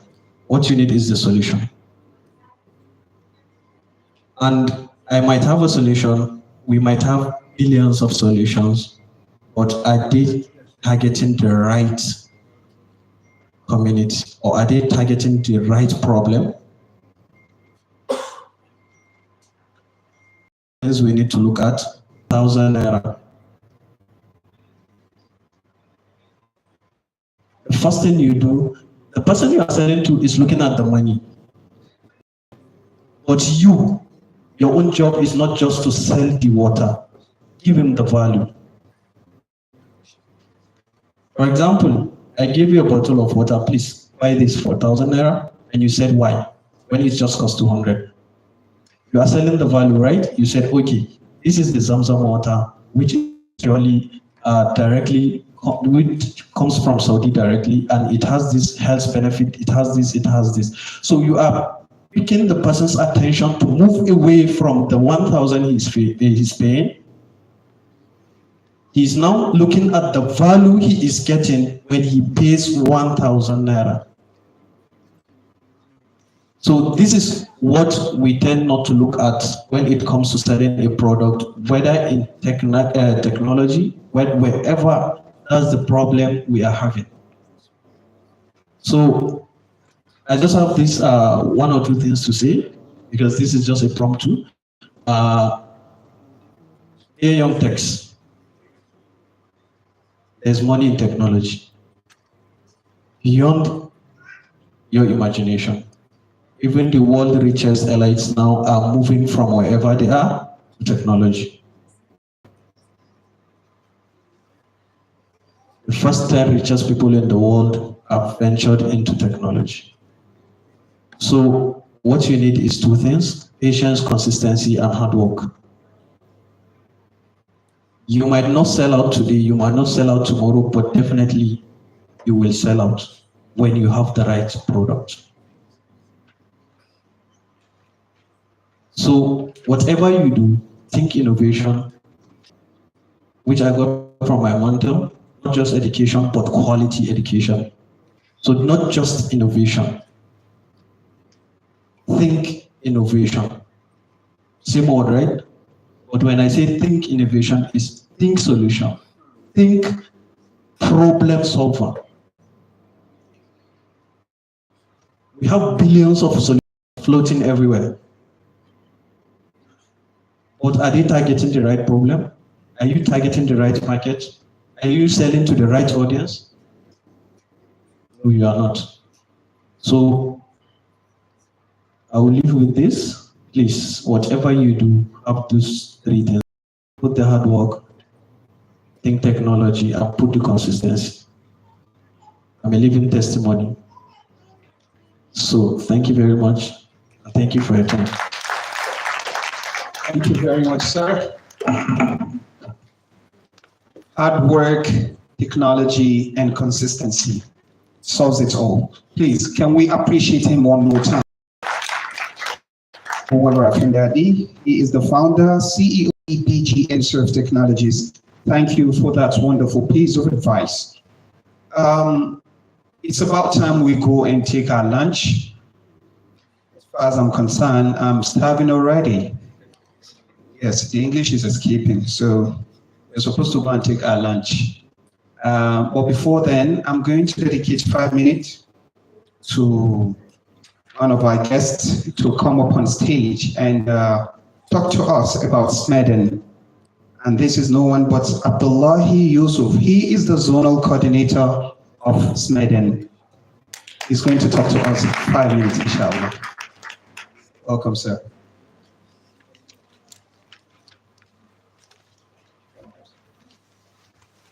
Assalamu alaikum wa rahmatullahi ta'ala wa barakatuh. This I'm standing on the existing protocol. I'm not going to reach 5 minutes as he said, because I'm also when I came here, I saw the banner telling us about Tahoe. What is the name of that convener? Mariam Bashir is talking about Tahoe, and she said that we are going to speak in Hausa, Yoruba, Igbo, Fulfulde also. But up to now, I only had one person speak Hausa. Anyway, that's Nigeria for you. We said the thing, I will do the other. I know we all know about SMEDAN, yeah, Small and Medium Enterprise Development Agency of Nigeria. The acronym is SMEDAN, and we started in 2004. We're all over Nigeria now. I'm acting as the zonal coordinator. We have a vision. I don't know whether Tahoe has its own vision. We have a vision. Our own vision is to grow Nigerian economy where by creating an enabling ecosystem of prosperity for the Nigerian business person. That is our vision. Then how we get there? How do we get there? We go through a mission. You know, in Hausa language, in Kajanchi, one mission, he has something in mind. He has the mission. He has the only one that they attract mutane to his own, and he alternative. So our own mission is to provide access to knowledge, funding, tools, and market to help Nigeria MSME grow.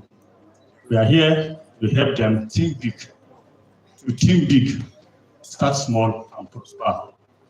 When you think big, start small, then you prosper. Don't go as you think big, don't go into big, as the last speaker said. You have to go strategically to meet your goals. As MEDAN, we have so many functions. We don't have time here. I have to enumerate some of the functions. These are policy formulation. We help in formulating policy for MSMEs. Then we build their capacity. That's our second function. The third is to access existing funds.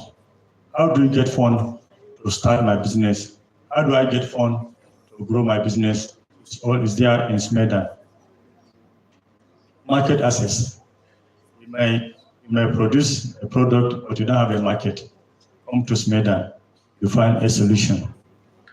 Research and development. All these are mentioned here by other speakers. So we come to SMEDAN, we assist you to achieve that. Entrepreneurship promotion. Come to SMEDAN. Coordination, partnership and coordination. Where is Mariam Bashir? Mariam Bashir, we have, Mariam Bichi. We need to collaborate with you. We need you in our SMEDAN. Yes. Then monitoring and evaluation. We monitor MSMEs. There's another acronym to that MSMEs that people did not know. We have NANO. Nano, micro, small, and medium enterprises. Not MSME more, and again, have the policy, the new policy spelled NANO in MSMEs. So these are the functions in SMEDAN. Thank you very much. Thank you very much, Zono. We really appreciate you. Yes, it's not up to 5 minutes like he promised. We kept to your word. So earlier we said we were going for lunch. Yes, we are still going for lunch. Please, for participants, we're using this exit door because we're supposed to be guided to our lunch, inshallah. Then for our guests, please, we're going to take this exit door for our lunch. Thank you very much. And it's going to be having just 20 minutes because we have all items on the agenda to work on. Please, 20 minutes. Again, very important. Let's not forget that our vendors are outside. Let's go there and explore the items we have there. And let's see what we need to choose. Let's see who to collaborate with. And it's a very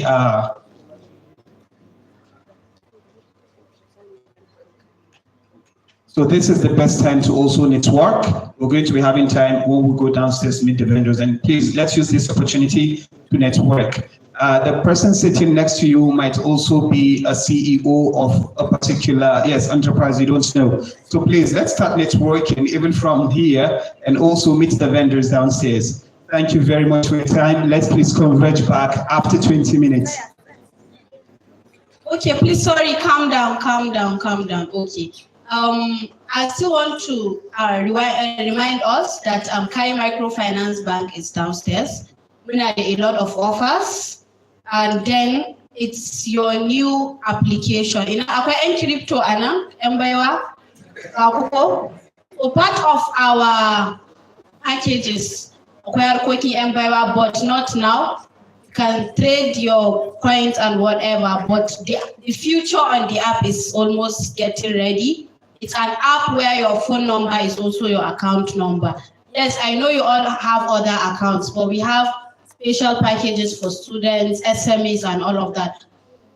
Our stall is downstairs, so you can go out and talk to them. Go offers also, and akwai student package da suke so su ba ku, you refer and get one. Kusan muna son harkar referrals, ‘yan baiwa, kai son ai referral din nan. So just go downstairs and meet the Kai Bank. Mata masu account, we are in for financial inclusion. They have a lot of stuffs for you. That's the announcement. As he said, participant, please, we go through that exit door. And then our highly esteemed literary special guest, please, you follow this door. I direct him to the cafeteria, inshallah. 10 minutes, we are back. Dan Allah, dan Annabi Sallah, networking, dan samu abin da aka ci. 20 minutes, right? All right, please. Thank you. 20 minutes. Thank you for those that have been following our handles. We're still reminding those that are yet to start following, please, Moinganta Hub. Follow us, and again, we're live and direct. APU